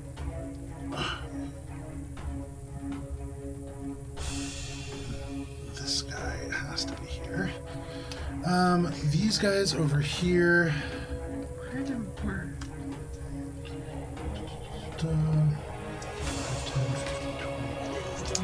Yeah, and that's why they're just gonna be right. here, and here. You watch as the ooze and the goblins just surge into this cube of molasses, and every step that they take, it just kind of coats more and more around them. The ooze itself is now connected by molasses and its own kind of ooze tendrils to these creatures around it. It is moving quite slow, and that is all that those ones can do. But the ones around you, Billy, they're able to do a little bit more. Of course they are. There are going to be 3 goblin attacks against you. Heard. First one is going to be a 9 to hit. Nope. Is that with disadvantage? No, but still a 9 to hit because the next one was higher. The second one is going to be only a 7 to hit. Nope. And the third one would have been a natural 20, but with disadvantage, is going to be a 16 to hit. That does not hit. Is that the ooze? That is the goblin. The ooze is Okay. not gone yet. Continue. The ooze is going to make an attack. All right. This ooze reaches out with its pseudopod. That would be a 22 to hit. For sure hits. Okay. So with this 22, it swings, and the force behind it, a much lower damage roll. That is going to be 14 points of bludgeoning damage, along with... Interception. So minus 1 plus... Minus 5 damage to that. So 9 points of bludgeoning damage, and another 9 of psychic, as it just shatters through your mind again. But that is all that one can do. Oh, actually, could you make a wisdom saving throw, please? Okay. Do I get a reaction before the wisdom saving throw, or is it just part of the thing? It's technically part of the thing, but Okay, I'll do the wisdom saving throw first. You get plus 3. So that is 13. Which, That is a failure, unfortunately. Did you hear the plus 3? yeah. You still have Bardic. Oh! Use it. Protect the memories. Ma'am. I don't know if that's a 6 or a 9. It's a 9. Hey! So that's a 21. That is a success.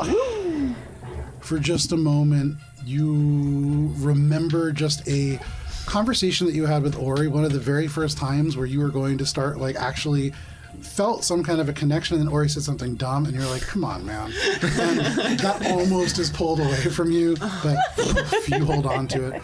Ori somewhere is just real upset that took you pulled away. Yeah. But Billy, kind of winces a little bit, remembering that, and she's like, that one's mine. And that's a dexterity saving throw, please. Okay. As Billy casts Hellish Rebuke. 8. No. Get him. And this is the ooze. Hold on, I gotta double check how many d10s I get now. Yeah, just grab a handful of dice. No, like in the whole basement, you'd have to go find them. I have to go and Basilisk find them. poison. Oh, look at it! Someone Never please so Bible. happy to see a There's 0 lot of as when I roll a details d10. So that's 10, 16, and 23 23. points of fire damage. That is a tremendous amount of damage, does as much as you would expect it to do, but this creature does kind of wheel away from you, and you get the sense that, again, disadvantage has been imposed upon it. Anything else, Billy? That was my reaction Right, that to is your being hit. reaction. That is the ooze, that is the goblins' associates. That is all of their turns, and that brings us to the top of the round with Alina. Goblin, Fuck this goblin. ooze. Alina is going to. She's just gonna go straight up, not necessarily Yeah. this high, but just to get a better line of sight. And then she's gonna go pop at this ooze, because fuck that ooze. Go for it. You can see it is just wailing on Billy. No, stop wailing. 21 and a 23. Both of those hit. All right. That's gonna be. Ooh, those are yummy numbies. 22 points of force damage and 4 bludgeoning. So you can see it goes and it yanks one of these goblins up, and the goblin is just annihilated in front of it as the force just goes straight through, hits the ooze, and the ooze just ruptures. And you can see it tries to back together, but it just continues to fall apart, and that ooze dies as the goblins around it fall, and this little tendril has already kind of evaporated away. But you could pull all those goblins and the ooze off the board. Billy, suddenly bodies just collapse around you. I'm sorry, Billy. In the clear. I'm sorry, I know you had it, but we're just helping. No, I feel kind of shit. That was nice. Okay, you're welcome. That is. Anything else, Alina? No, that's it. Alrighty. Cheshire, from all the way over there, what are you doing? So the cube changes again. Instead of molasses, now there are bouquets of flowers that appear all around. Cube smells good. Each creature in the cube must succeed on a dexterity saving throw or be blinded. Phenomenal. Shiny, smell good good. flowers in the cube now for those These who goblins didn't roll hear. relatively well. The highest one is a 23, but then it goes down pretty remarkably from there. 15. 18 is the number to be. Okay, so one goblin makes it, and the ooze itself makes it, though you do get the sense that it would not be blinded necessarily. But no problem. No eyes. Two of those Spray goblins. water in their faces and those that fail are blinded. So it just sprays, and you see one of the goblin's eyes just ripped from its head by the spray of water. It seems as if maybe the blindness will not affect them a tremendous amount, but they are forever blind. Anything else? Cheshire? Alrighty, that's just turn. Minka, what would you like to do? Billy, you are on deck. Oh, Minka continues to be emotionally scarred by the horrors around her. She's going to move a little bit over to the side to get better eyeline on the horror over here. Yeah. She'll use her bonus action she'll shift back into Archer and fire an arrow at the ooze, but before she fires, she will aim slightly up and try to hit that tiny string. Make an attack roll. You saw Valis do it not once, but twice, and once with a javelin from like far away. I mean, I'm hard like, could it be? great, it's fine. I don't need that die. The die is gone forever. It's on the floor somewhere. I'll just grab There's another nobody one. that you could It's, accidentally shoot there, which is great. okay, that was like a whole emotional roller coaster. That was a 26 to hit. That is a hit. Even aiming at this little tendril, you are able to strike it true. Valis has really come onto a strategy. Wow. This is like a real life hack. All right, so that is a total of 11 points of magical radiant damage. 11 points of radiant damage does exactly as much as you would expect it to, and you can see in that moment that little tendril snaps and up and away. The ooze quivers violently, but still is up. Okay. I will then use my action to huckstone at the ooze. Okay, make an attack roll. Magical pebble. Okay. 60 feet. That's within range. Awesome. Terrible. 18? An 18 against the ooze? Yep. That is a hit. Yay! Okay, so that is 6. 8 points of magical rock damage. Very nice. Hey, you know what? Every little bit helps, and this ooze is looking pretty rough now. Every time it kind of surges forwards, it leaves trails of itself behind. The goblins are falling apart, but anything else, Minka? That was my actions. And this whole area is still flowers, right? Correct. Where does it start? Like here-ish? Yeah, right there. Okay. So, 5 feet out, I think. doot. That's the rest of my movement, and I'm done. Okay, you move. You are right at the edge. There are flowers just flying right by you. But that is your turn, Minka. That brings us to, I believe, Billy. Mm-hmm. Okay. Billy is going to use her full action to get as close as she can to right here. I can get you to there, but then somebody else will have to take over. How can I get That's all the way? 35 right there. So it's 35 right there. Yep. If you pass through the flower portal, you have to make a dexterity saving. Okay. You run through, and you're like, these are just flowers, not a big deal. There's a banana peel in here. 16. That is a failure. You're I'm blind. so blind. And then as you do, you can see this one beautiful bouquet. It just turns in slow motion. You're like, wow, right in the face with water. Cheshire, fuck. And then it just keeps moving Yeah. because she knew where she was headed and then just stops when she feels the wall. Yeah, you just bang your knee straight into it, but you were there. So now here's a question. Yeah. I have a bonus action. Okay. No, I have to see it. Never There mind. you That go. answers There's my an answer. question. So that is your answer for the question. Anything else, Billy? Nope, Billy's just gonna Valves. feel the wall. Free action. That thing is right in the smack dab of it all. Right in the smack of the dab.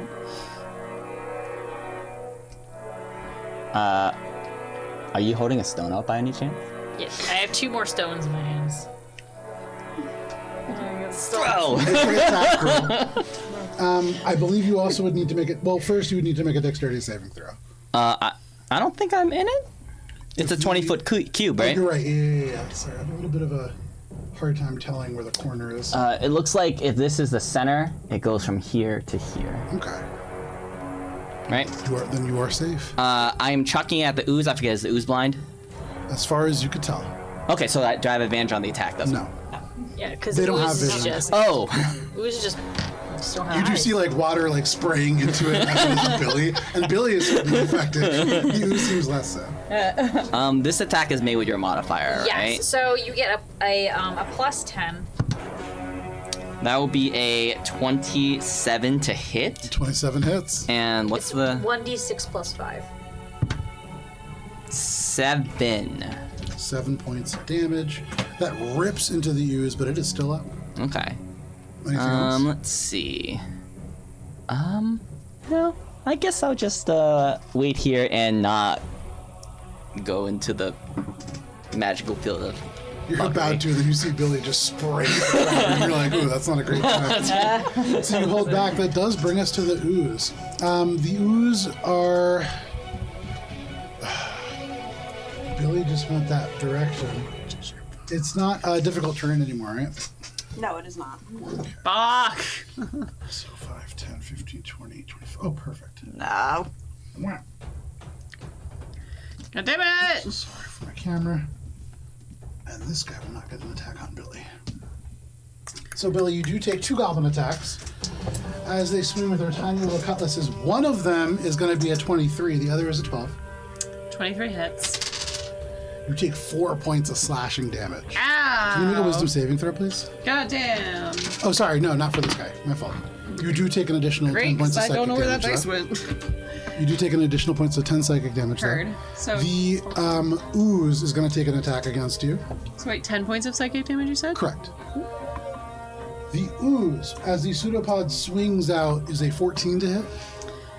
That means it beats it. Oh, that is rough. Okay. Give me a second here.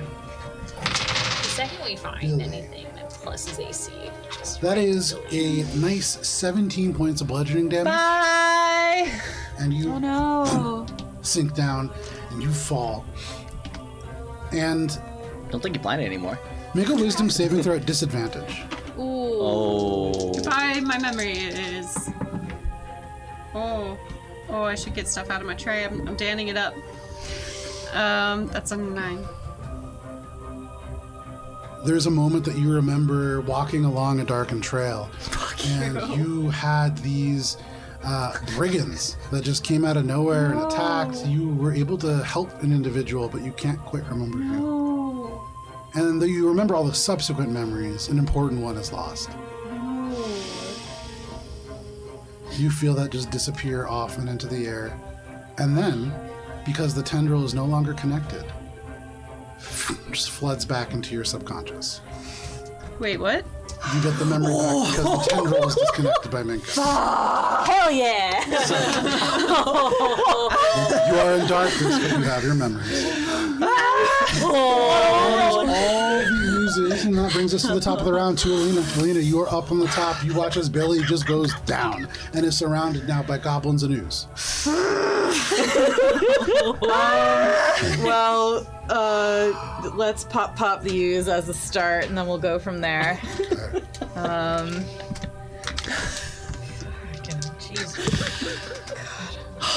God damn it. 15 and a 16. Both of those, 16 hits. Well, la-di-da. I mean, that's good. All right, 10 points of force and 4 bludgeoning. 10 points of force and 4 bludgeoning. This ooze, as it struck, it almost bursts apart and then right back together, and it kind of falls a little bit. You can see it is on its last legs, though it has none, but it's still up. Crap. And then she's going to...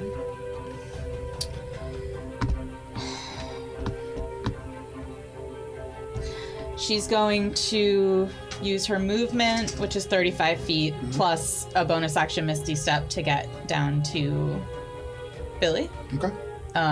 Think that should be enough in total to get from here to here. If you do pass through the cube at all, you have to make a dexterity saving throw. How tall is the cube? It is a 20-foot cube.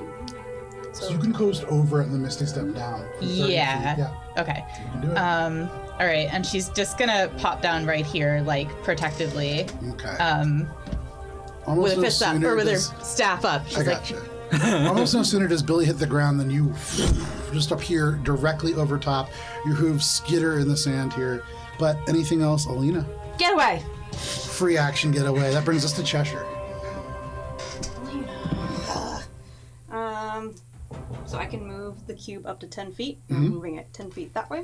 Okay, you shift the cube over, and you watch as suddenly the roses shift over, and right as they're about to cross over you, they just change.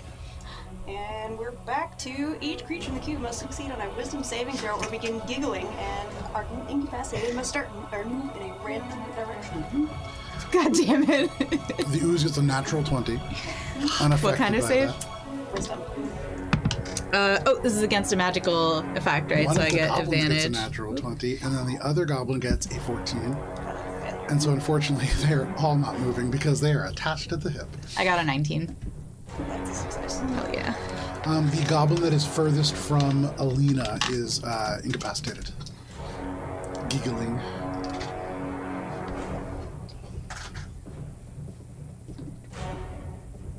And then I think I can move up and be within 30 feet of Billy without being in the cube.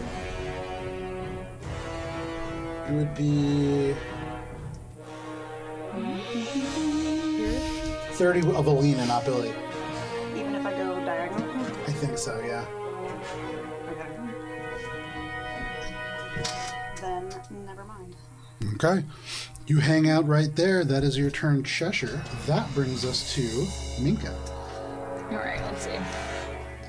So the cube is now here. Yep. So Kind of occupying the space between that stone wall and that other stone. Does the effect happen if you start your turn? Yes. If you cross into the field at all.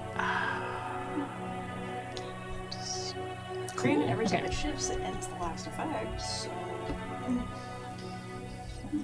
Swings and roundabouts.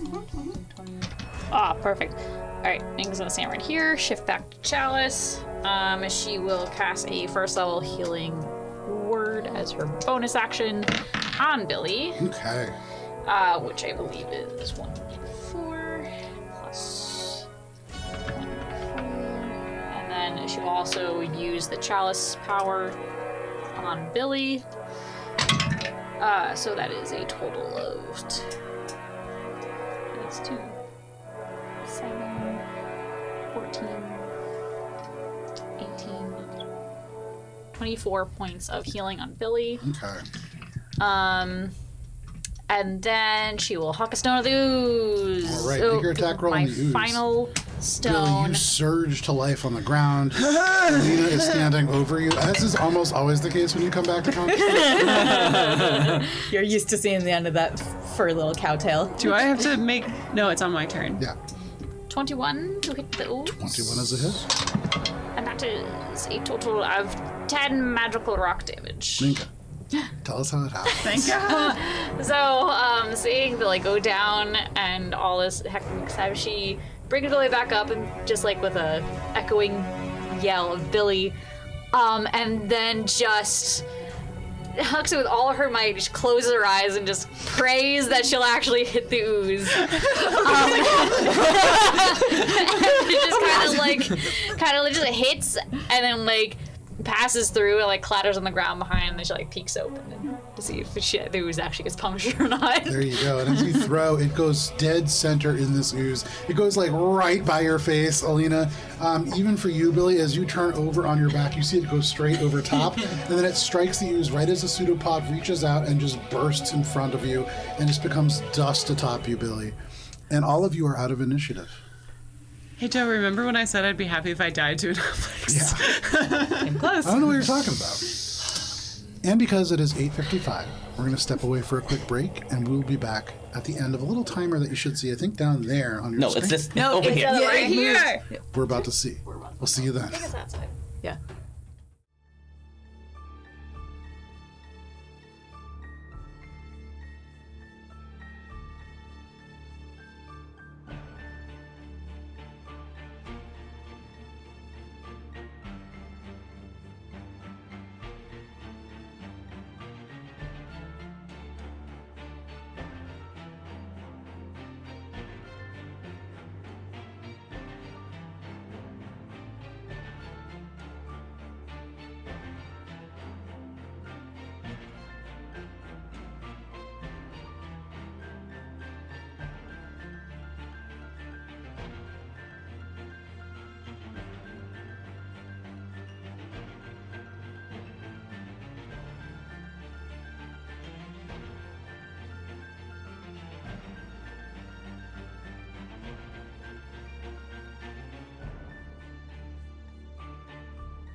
welcome back. Thank you for sticking with us to the break if you did.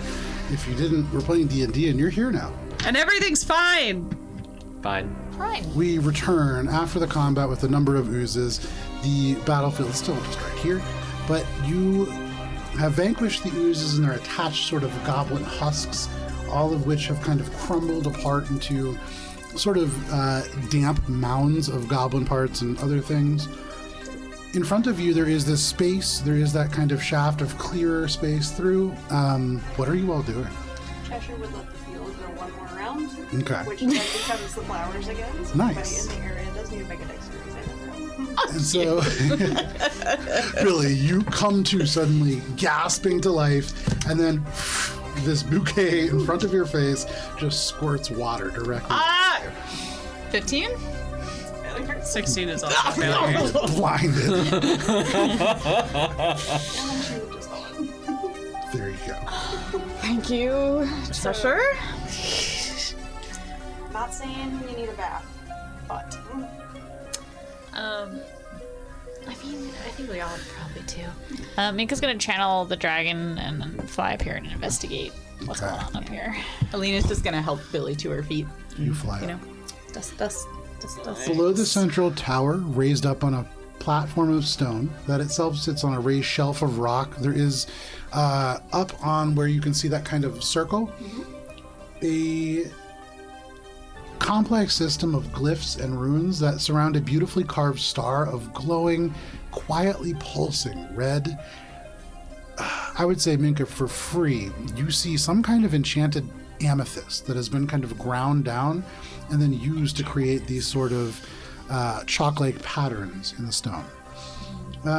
The star appears to have a little piece missing from the center, almost as if there is maybe a cube-shaped something that would fit. There is what is clearly like a socket. And the star itself is oriented towards the southwest. On the northern side of the plateau, which would be on the other side from me, you can see there is a 3-foot tall standing stone relief that has been carved out of stone, and it depicts 3 drow. You can see one on the left wears elegant robes with these jewels and gems cascading between pudgy fingers. You can see rings, and it's been very intricately carved, so there are little individual items that stand out from the stone. You can see the face holds a blank expression. The second one is in the center. It holds one hand behind their back. One is over the chest and also closed. The angular face of this is contorted with rage. And then you can see the third features clenched fists. The rounded and full face seems almost rapturous in joy, however. And these are on the other side of the stone circle. What's up there?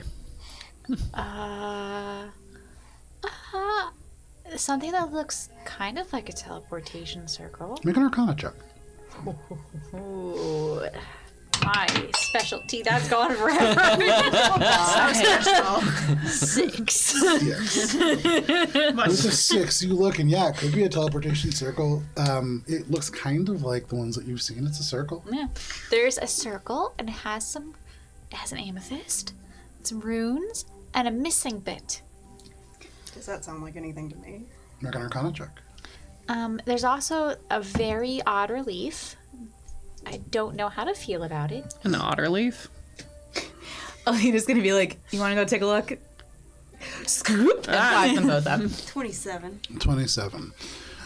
You consider this, and this means nothing to you, but all at once, the space around you gets a little darker. Your vision clouds and you lose focus on your environment. You are aware all of a sudden that above you there is thousands of strings. These are not like the ones that you've seen before. They glow with a faint luminous orange glow, and you almost lose them into a tapestry of what you recognize as probably more of this ooze. But you can see there are a few threads that attach these sort of statues that are not statues but carved figures in this one piece of stone, and they lead kind of up and away and then connect again in the face. It seems like those are not just one part. You're not sure what that means, but this seems to be perhaps some way of activating this circle. Those. What is she pointing at? Follow her gaze. You look. Make a perception check. 19.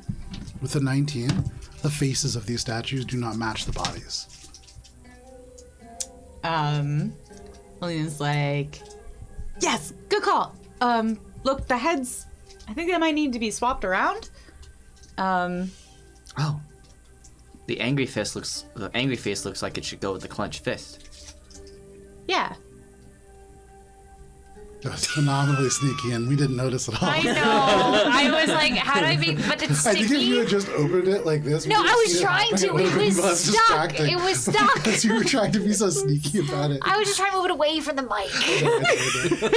Well, no one got the ASMR benefit of that, so well done. Listen, we traumatized them so got it. much over the years. That's true. Alina's gonna be like, yeah. I think you're right.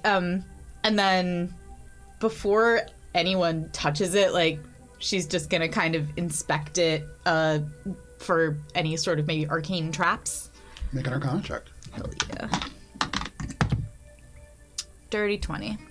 There are no traps here, but one thing that you do notice is this statue and the stones, they're definitely connected. That doesn't seem to be how the goblins got up. This seems to be part of this structure that predates the Siliciocene using it. And so this may be a way to get up without activating that gelatinous sort of tractor beam. Jellevator. Yeah. Ooh, love that. Yeah, the elevator. Alina's like, oh, heck yes, I did not want to ride the Jellevator. Vincent, solid. Yeah. You win. You win this round. Alina's gonna be like, yeah, I'm pretty sure we just have to swap the heads around, right? What do you think this missing bit is? Cheshire, you want to come up? What's the missing bit look like? You said it was a cube? Look like a missing cube. There's like a socket for something that might be roughly about 4 inches across in a cube. Maybe Before. something inside the statues, or I mean, the head's definitely got to be switched, right? And she's gonna just reach out and take the angry one. Okay, so you detach this angular face that is full of rage from the center statue, and it just comes off clean. You can see there is a small sort of like little peg which would allow it to hang on. And as you do, there is a shift in the air. What kind of shift? One that would indicate that you've begun some sort of arcane process. Got it. I like to look up and specifically where the empty spot is to see if there is something above that. For example, Make like a perception check. And Billy is also going to look at the amethyst and see if that could fit in like the cube thing. 17. Make an arcana. No, it wouldn't. It's like powdered amethyst that has been used to Okay. create these runes. Okay. So no, you don't think so. 15? 17? 17, you see just flat stone. It is just the bottom of a tower. There seems to be no way that the goblins would have got in, never mind you guys. And there doesn't seem to be like a hanging trap or anything like that either.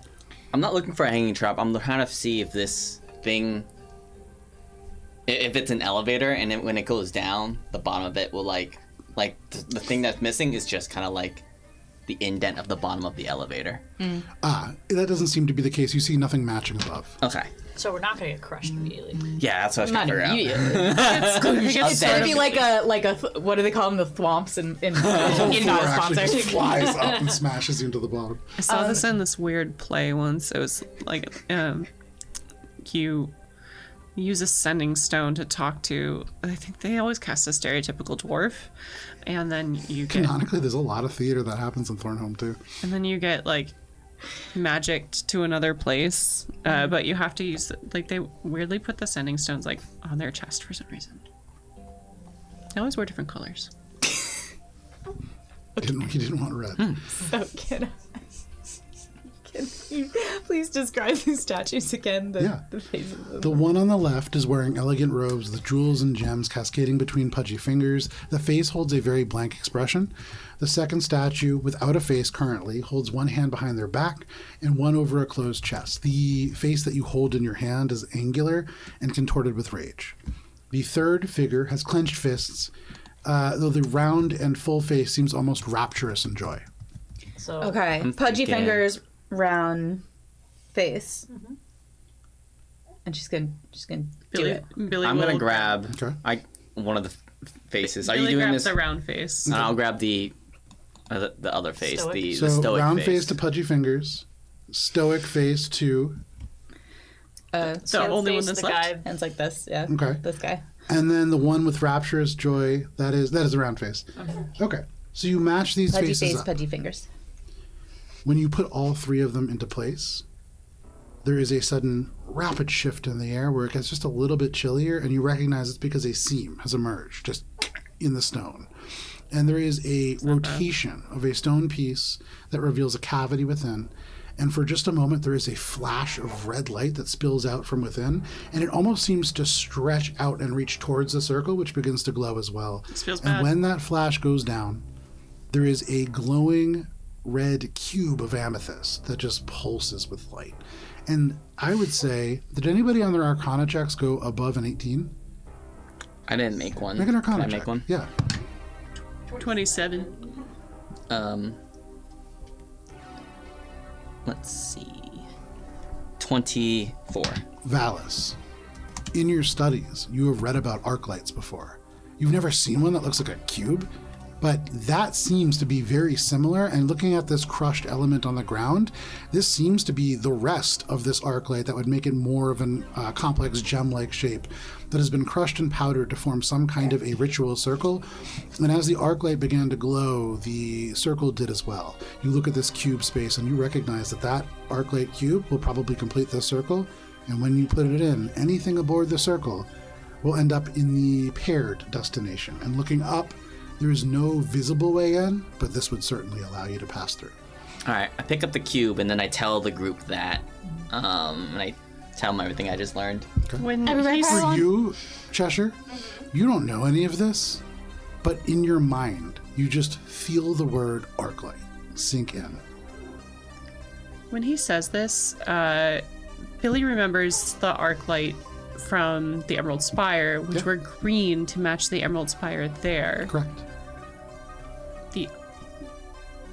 Do we know about the other one? Yeah, so you've actually heard a number of times, mostly from Valis secondhand, because it frequently, when Valis asks his prayer beads a question, Yeah. to really know about things, you really need to start at the beginning. And one of the earliest events is something called the Spire Phase. Cool. So we know all about the Amethyst Spire. You do. A Cool. drow sort of stronghold in the Underdark. Well, that makes sense. Go figure. So, did I mention that there's probably a volcanic eruption behind below us? Excuse me? You did mention that earlier. Yeah. Yeah. You Like happening now? No, I mean if we mess with the ground too much, we can probably trigger it. Why did you mess with the ground? I messed with the ground and then I figured out Everybody make it an was a insight check. volcano. 25. Malinka the big bad. 7. That's every opportunity she has. 12. Okay. What was yours? Oh, I'm also making another word. Okay. Yeah. Is that not what we were inciting? No. Oh, many numbers. 26, I believe. Billy and Minka, the two of you, as you say this, and as Minka says there's a volcanic eruption, you saw Minka crack the stones, and the stones crack rapidly, and then you look up.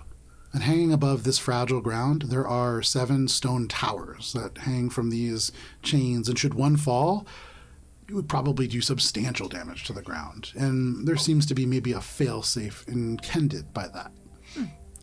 I hate caves. I just. Sword. Sword is in This cave. cave is not my favorite. Okay, look, we've got a job to do, right?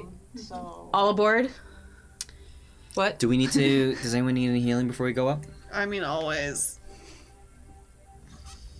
What? No, what? I'm sorry I cut you off. no, it's gone now. Oh my Lay on God. hands, 15 points. Thank you. Does anyone else need healing? Sorry, Cheshire. Didn't mean to make you lose your idea. Didn't What mean was to your cut idea? you off. I don't know. Yeah.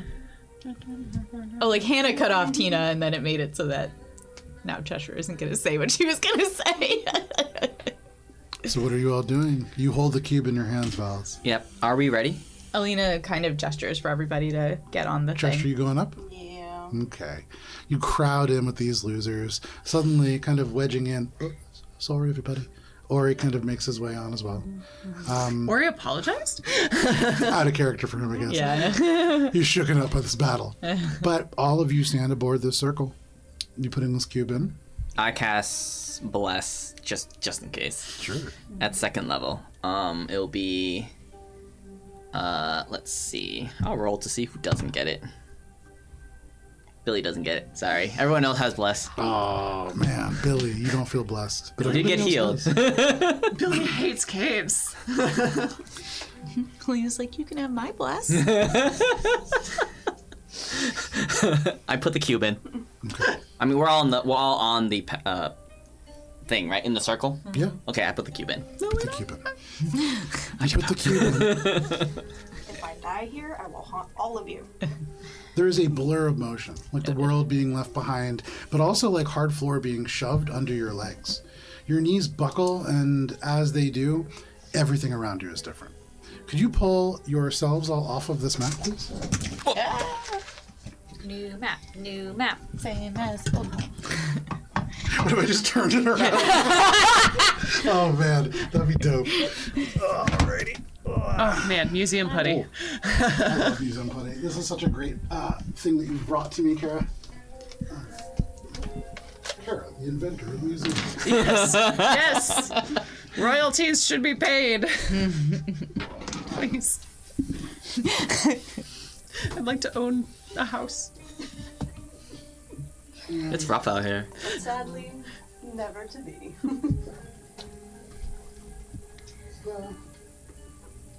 Because we are millennials. Don't worry, guys. Soon I'm gonna be rich because I Did you also invent museum putty?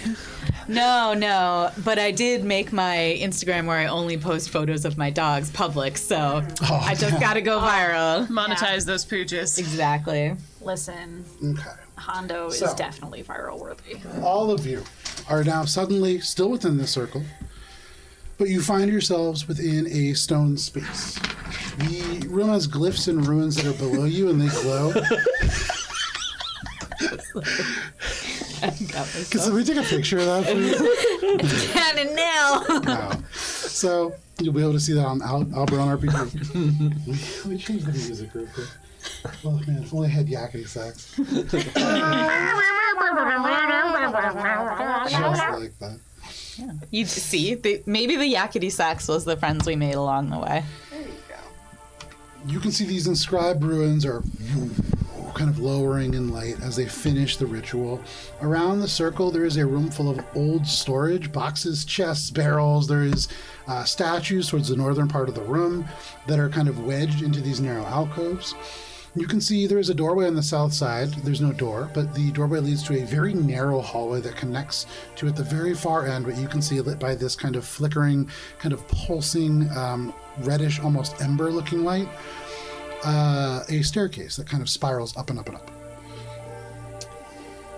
Is the cube still in the center of the circle that Yes, yes it is. we're in? I should take it Yeah, out. take that. Ting, you do, and all of the little glyphs down. Good call. This is probably gonna be our way out, and I'll just kind of put it in my pack so that we can see where everyone Provided it is. we can get back here. Where are we? Are we in the tower? I'm guessing we're in the must be, tower. right? That was Are there right any above. windows? Make a perception check.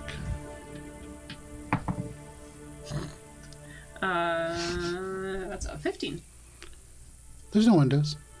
Is the room lit or dark?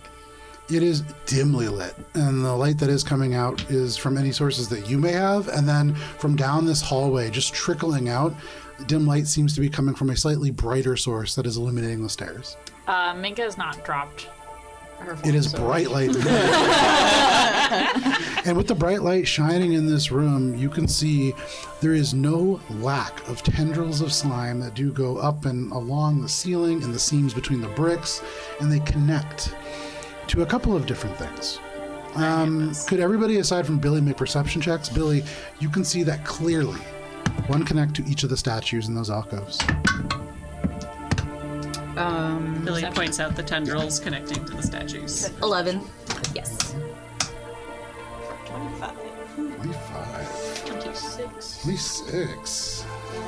Chester's just like, yeah, duh. 13. Oh yeah, I probably should have told you about the Cheshire and Minka, the two of you seeing everything, you can see that there are two wooden barricades that both have tendrils of slime that are wrapped around them. There are those two statues. You see what looks like a pile of shiny gold, but for your perception checks, those are painted rocks. That's what some people colloquially refer to as goblin gold. But that seems to have little tiny bits of slime that connect to each one of those. There is a cage in the far left corner that has slime that attaches to it. There are 4 barrels in this room that all have slime that kind of twists around the middle. You can see a rack full of weapons with slime around all of them, and then a pile of barrels that seems to have slime that attaches to them as well. I hate this. I would like to leave this room, please. And all at once, the slime, the tendrils wobble. Each of you feels they brush across you, and can everybody make a wisdom saving throw, please? Hate this. Is this against a magical effect? Or, sorry, a spell effect. It is not.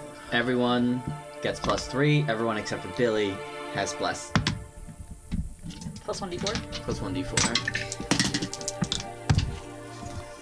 +1d4. And sorry, what kind of save is it? Wisdom? So wisdom save. 24. 24. Okay.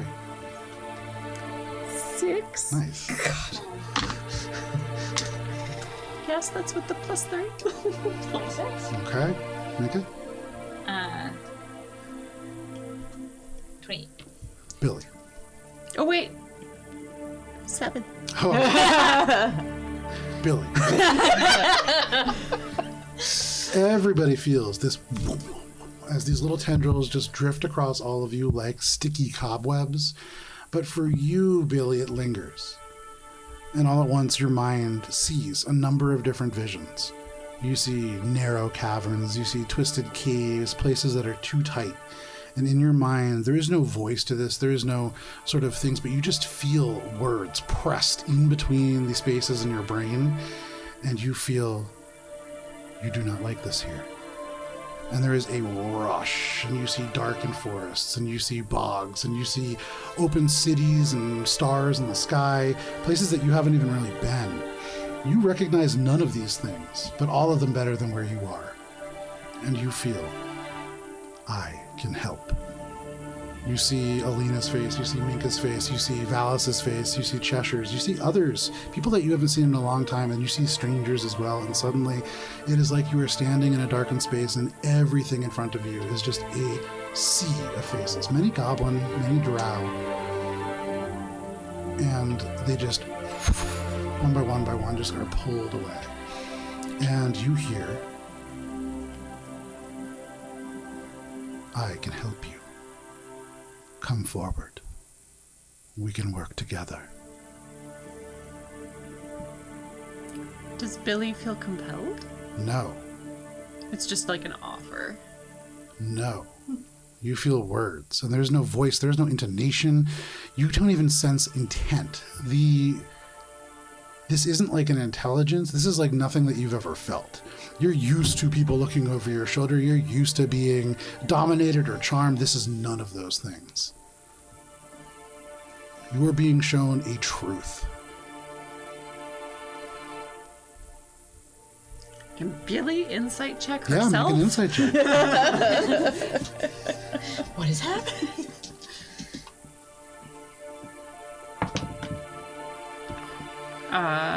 24. In this moment, this is not any kind of domination because this creature doesn't feel that it needs to. You get the sense that it could, but it's showing you an option that will lead you to something that you want. But there are things that you would probably need to do, and all it told you to do was to come forward. And almost linking into that, you hear, womp, womp, womp. and you can see this little tendril of slime that just all the way down this hallway and up the stairs. None of the rest of you feel anything. Billy steps forward. Okay. You take a step forward. Is she like acting funny? She's just like taking a step forward and kind of just been like waiting. No notes. Lena's gonna look over Billy's shoulder to see what's down there. Okay. You kind of peek over. You see a staircase flickering in light. The bright light from Minka does cast the sort of iron railing, so this is like a metal spiraling staircase that goes up. Oh, everything is slimy in here. Seeing nothing happen, Billy's gonna take like another step forward. Take another. A lot. Billy, that barricade in front of you kind of wedges and then the other direction and slowly just shuffles out of your way. Slides 10 feet to the right, and if you take another step forward, you would occupy the space it formerly did. That's weird. I use Divine Sense. Okay. What are the... Celestial Fiend Undead within 60 feet. Goes out and out and out. Nothing.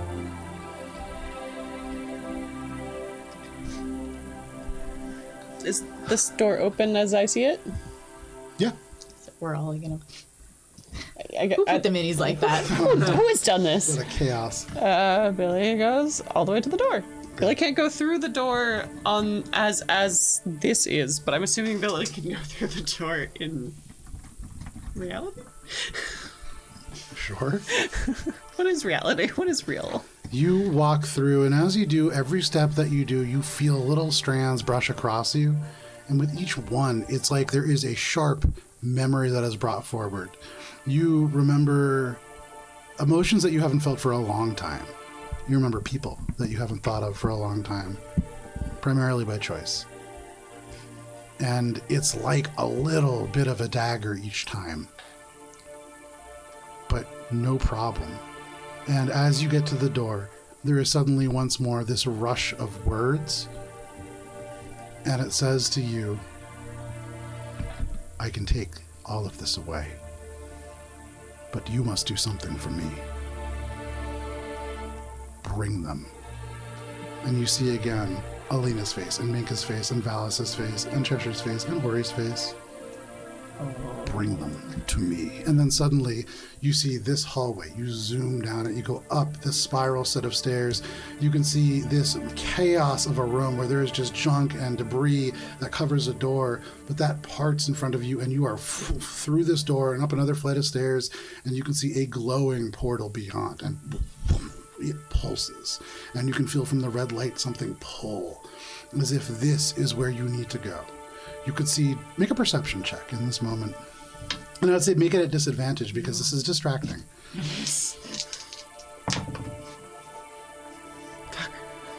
13. And that is all that is within that room. Very empty. To me. Billy, do you see anything? Yeah. Is it more ooze? Yeah. I have my money on more ooze. Is it talking to you? What? Great. Ooze is talking to me. Oh, okay. Ooh. Okay. What's Don't it saying panic. to you? It can help. I thought maybe that was a good thing. I don't think the ooze wants to help. It does, but not Not in the way you intend. exactly. This reminds me of when you warned me when we were in the forest to watch out for deals. It didn't feel like a deal. It just felt like a.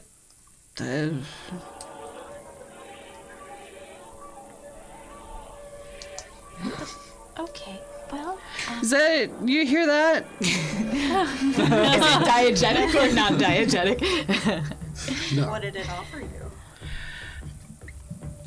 Well, it said that it could take things away, and I kind of wasn't into that. And then it said it was going to take all of you in exchange, and I don't want that either. I think it just wants everything.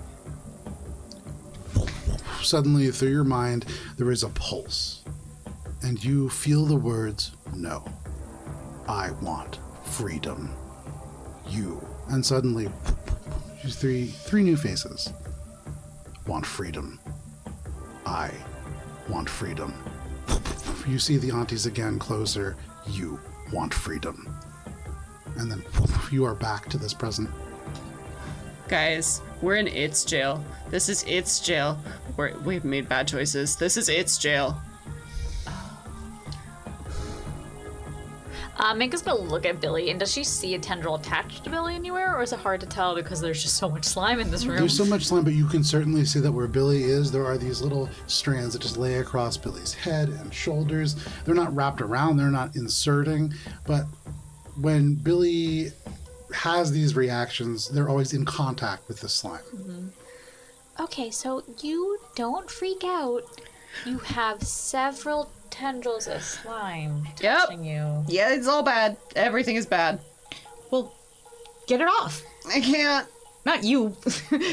Alina's gonna take the butt end of her staff and try to Ow. no, not hit, like clear away, like I'm trying to cobwebs. yank Billy away. Yeah, you can. So you try to clear it away. You yank Billy around, and when you do, the ooze just kind of snaps across and reattaches on the other side, and it isn't attached to Billy. You're able to separate it, but there is so much here, and you realize as you do, it touches your arms. For those of you who passed that wisdom saving throw, it doesn't seem to be affecting you nearly as much as Billy. You get the sense it's not the direct contact anymore. That definitely helped, and that seems to be strengthening the message. But Billy failed this check, and none of the rest of you did. Okay. Well, we are. Souls. What We- have we done? We're here, right? We need to find Minka's people. Yeah. I think they're gone. So what makes you think that they're here? There's a wash across, and suddenly, Billy, you see your vision pulled away from this tower. It goes through the stone itself and off and in a distance to the largest of these stone towers that hang from these places. And as you burst through the walls, you hear a deafening cacophony of hammers on anvils and of clinking machinery, and chains drag through huge gears that are almost defying your idea of how large they could be. And suddenly you are in a hellish looking factory floor. You can see there are drow, there are humans, there are goblins, and they are alive, although some of them barely. And you can see all of them connected by these very green, violently, almost ill-looking strands of ooze that all snake up and up and up to a central platform that hangs off chains. And there you can see a dwarf. This dwarf wears clothes that are very similar to those that you've seen within the Enclave.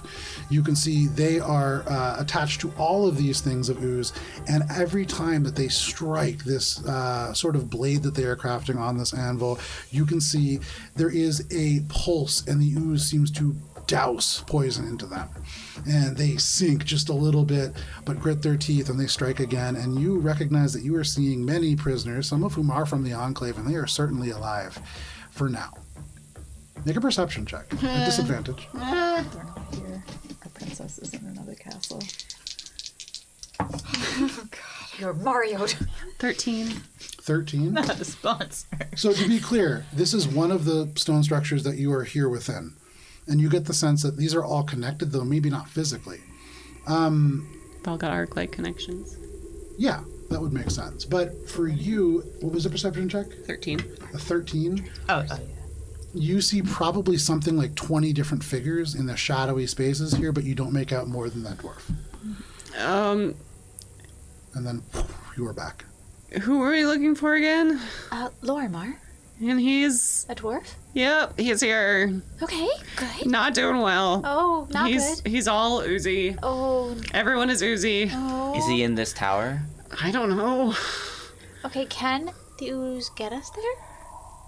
I don't think it wants to. It seems like it might be building something for... Like, he might be building something for it. Lormar's building something for it, I mean, he's a crafter. He's got a sword. and he's alive. Sword? Okay. Yeah, we not need to- long, though. It seems bad. Bad alive. Bad touch. Bad neighbor. Okay. So? This isn't good, guys. A sword. Wait, When a you sword? say bad neighbor, you feel tingly And it feels bad because you do not invite it in, but it doesn't feel not good either. It's excitement, but an alien kind. Okay. Billy like dry heaves a little bit. So Alana remembers that we have encountered dwarves making swords before. This is not the first time we've seen Odo as a Dwagar, but that's right. This is not the first. Yeah, dwarf adjacent. Dwarves. This is not the first time we've seen like some sort of weapon being crafted specifically for an unknown purpose by an unknown force that helly controls purpose. minds. Oh god, a hellish purpose. Yeah. Oh my god. So, I'm going to make a quick roll to see if Minka remembers this Okay. because I don't think she ever really interacted directly with that No. event very much, but she remembers it. Oh, I was in 7. So And total of that 8. tracks. Yeah. So, what do you need to get there? How do we get there? It's ooze. Probably. You said Why don't we get out of this oozy hallway, maybe? you said It's just that more you ooze. saw I the know. prisoners. Yeah, it's showing me.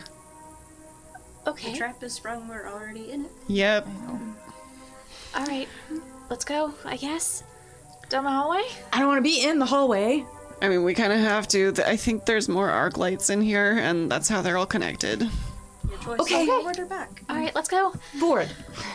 From my knowledge of arc lights, is it possible for arc light portals? What do they call? Are they like what's this called? So I know what to call it. So you've never encountered this application in an arclight. What you're seeing is novel. This is something that maybe is part of drow culture or the way in which they do magic. You've heard that, like, for instance, the deep gnomes, they derive magic from salt. In the Underdark, you need to get magic from different sources than you do above. And so it seems as if this is something different. And so you're not quite sure. They're incredibly powerful arclights. It's a lost technique. And so it's certainly possible. I'm trying to figure out if what Billy is saying, there's other arc light portals that we need to get to the other towers, or if there's a different way for us to like manipulate this portal or the one above ground to instead get into a different castle. This Maybe that's one what it with that tracks. little cube seems directly, that is an arclight reagent. That is a one-to-one connection. You're looking for something a little different. Okay. It's either multiple portals or one that has some way of altering the destination. And that might be different arclight reagents. It might be a couple different things. All right, onward we go. Let's go. Oh, You Billy's make your gonna way stay. down. I mean, sorry, Alina's gonna stay real close to Billy. Billy, I'm 10 feet behind the person in front. Billy is in front. So you make your way, crossing the space, and for you, Billy, it's just deja vu. Yep. As you walk, you feel these tendrils just move across, and you feel almost like a psychic reassuring pat on the head as you do. Like you are going in the right direction, Billy. Billy's getting like deja Like vu you are to going towards freedom, Billy. Billy's getting deja vu to the last time that she got pats on the head for doing things You and bringing move people 25 places. steps up this polished basalt stairs that have these embedded iron railings, up and up and up into a half circle of a room. You can see that there are stairs on the south side that are mostly kind of like collapsed in by just rubble. There are broken boxes. There is rusty armor. You can see mounds of clothing and shoes and other bits and other kind of belongings, old canvas sacks. A lot of this stuff is just falling apart. But you could likely either, some of you maybe squeeze in between to get through into the next staircase to the floor above, and you are recognizing, Billy, that is where, and you can see it a little bit, the red glowing portal had come from. You can see a little bit of the light shed from that above. To go up there. Whatever we're gonna walk into, it's definitely not good. Nope. I could use a little bit of healing. It's too late now. Healing word. I can do that. Is now the word Thank or too you. late? Too late. Ooh, that's max. That's 9. Woo! Anyone else? I think I'm fine. Pretty sure. Yeah, I'm good. Billy's terrible, but Billy's stuck. Does anybody have a passive perception above 19? Yes.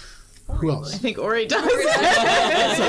Ori kind of would be like, guys, and he would turn and point, and turning and looking at the end, when you guys get to the staircase, as you begin to climb, All of those objects are just clustered now around the stairs. Or not around the stairs, around the doorway. And though they can't get in, you can see the barricades kind of like wedged in a V shape. They can't quite pass each other. Everything, it almost feels, is like staring at you, including these two statues. But you make your way up the stairs, you get to that rubble. You see that there's this narrow space that some of you could squeeze into to get beyond. You get a little bit of healing. But are you progressing forward? Is it like stone rubble? Some of it, yeah. It's mostly just garbage, so you can just kind of clear it out of the way if you want. Okay. Is this like a pretty linear path? Like there's no offshoots? Make or a perception check. 23. With a 23, a vague shape begins to emerge, and you recognize that at one point, this wasn't all garbage. There are 3 long tables on either side, and you're realizing that coming into a prison, you are seeing a lot of belongings that probably belong to people that have been processed through here. And at one point, maybe there was a way to clear it out, but the living people within here are long since gone. And this is just what remains of what this place once was. This is a very linear path. I cast Detect Magic as we walk through. Let me know if anything pink. What is the range on that? 30 feet, I think. And what is the thickness of stone that stops it? Let's see. 30 feet, 1 foot of stone. Oh, 1 foot. The ceiling above you is impenetrable because of that limitation, but there is no magic within this room, Okay. aside from those that you carry with you. Billy would be leading everyone down the like linear path that the ooze had shown because portal, and that's where we want to go. You step forward. Anything that's like really thin, Mingo would probably start trying to like widen it a bit before moving forward, Yeah. just so it's easier to pass through. Easy enough to do. This is like decaying canvas, and you just kind of pull it apart, and you can make like a pretty narrow path, and all of you can squeeze your way through. Who's leading, Billy? Yeah. Okay. Billy, you go up the stairs. You feel a reassurance as you enter this angry red glow. I hate this. The 3rd floor as you kind of go up. Let me get a visual perspective for all of you. Billy hates positive reinforcement. Hey, you bypassed an entire encounter, though. For now. Really? Oh yeah, with For now. Inanimate animate objects. This was going to be my revenge for animate objects. animated but make it horrible. The second you were like, it's on this, it's on this, it's on this, Yeah, it's I was also like, on this oh, this whole weapon room is rack, gonna and I was like, fucking animate on us. Yeah, that's what I was thinking too. I'm like, I fight the room. You're welcome for being so easily led. Look at that baby. Look at her go. It's Good real baby. hard to like so role play horror and trauma when I have a delightful, happy little baby in a lemon onesie. she's so cute. Oh! There we go. Now I'm horrified. Okay. So yeah, you enter from there. There's a long hallway similar to the one on the other side. But as you walk through the narrow part coming up the stairs, you see, Billy, as you walk, there is something else in this room, in fact. It's not just this portal. There's a staircase that goes up. And as you are like seeing it, there is a and the ground shakes. And there is a huge suit of armor sized for a fire giant. And in fact, you've seen very similar armor because you have fought fire giants. It is the remnants of what had once clad one, but it just stumbles forwards, and you can see reflecting from within elements of ooze that seem to pull the parts forwards. And it takes place in front of the stairs, Hey. blocking them. And this huge blade swings to the left and lines up to almost guide your eyes to this portal. And it kind of wobbles and is angry and is red. Is that where all the people are? In your mind, you hear, "This is where freedom is. That's Bring not them." words. Is that It's telling me to bring you through the portal. Why do I have a strong inclination to not go through the portal and Because just? that's probably a good feeling. Okay. Is the portal like literally red and pulsing? Yes. Okay. Red, pulsing, angry. There is a slight whispering that seems to almost psychically emanate from it. There is something from within that is malevolent and just emanating out. ooh? It wants us to go in there. Okay. Why though? Uh-huh. I don't want to do. It's bad. bad neighbor. Yeah, I know. I'm aware. Again, you feel a shiver of excitement when you hear the words bad neighbor. Please stop saying that. Sorry. Should we try to go up the stairs? Maybe we can fight this thing or reason with it? No, we can't reason with it. There's no reasoning with that. I don't know why I said it. Why does it want us to go through the portal? Is that why? It wants to be free. Okay. Okay. We can work with free from what? Jail. Free from jail? Make a persuasion check at disadvantage. I don't know what it wants to be free from. Some persuasion. I'm just confused. 21. Whoa! She's talking. For a moment, you feel the connection that you have to this thing become sharp like glass. There's Ow! anger, but it's not quite anger. There is something alien and cold to it. It is violence personified into a singular emotion, and suddenly your mind is pulled to a memory from this. And it looks strange because you are looking from thousands of eyes all at once, but you appear upon something in the distance in the dark that strikes dread into you, into this thing, and for all of you, can everybody other than Billy make a wisdom saving throw, please? Here we go. Sorry, y'all. 9. You get +3, 12. and it's probably been a minute, right? Bless is Yeah. no longer active? Correct. Okay. 25. Okay. 19? Okay. 27. 27. We still have the +3, yeah, so 27. Valis and Minka, the two of you are the only ones that are not frightened by this. Suddenly there is a psychic wave that emanates and pushes fear into your hearts. As Billy, you look upon the shadowy curling tendrils of a 15-foot tall figure that is hunched over a table. You can see the face. It looks almost like bone, but you recognize it isn't bone, it's skin. There are no ears, but just deep indentations, and you can see there are eyes, like 5 of them that cluster along the face, and then 2 of them just crawl out from the skull and look around. And you realize all at once that you are looking upon the visage of the Celestine.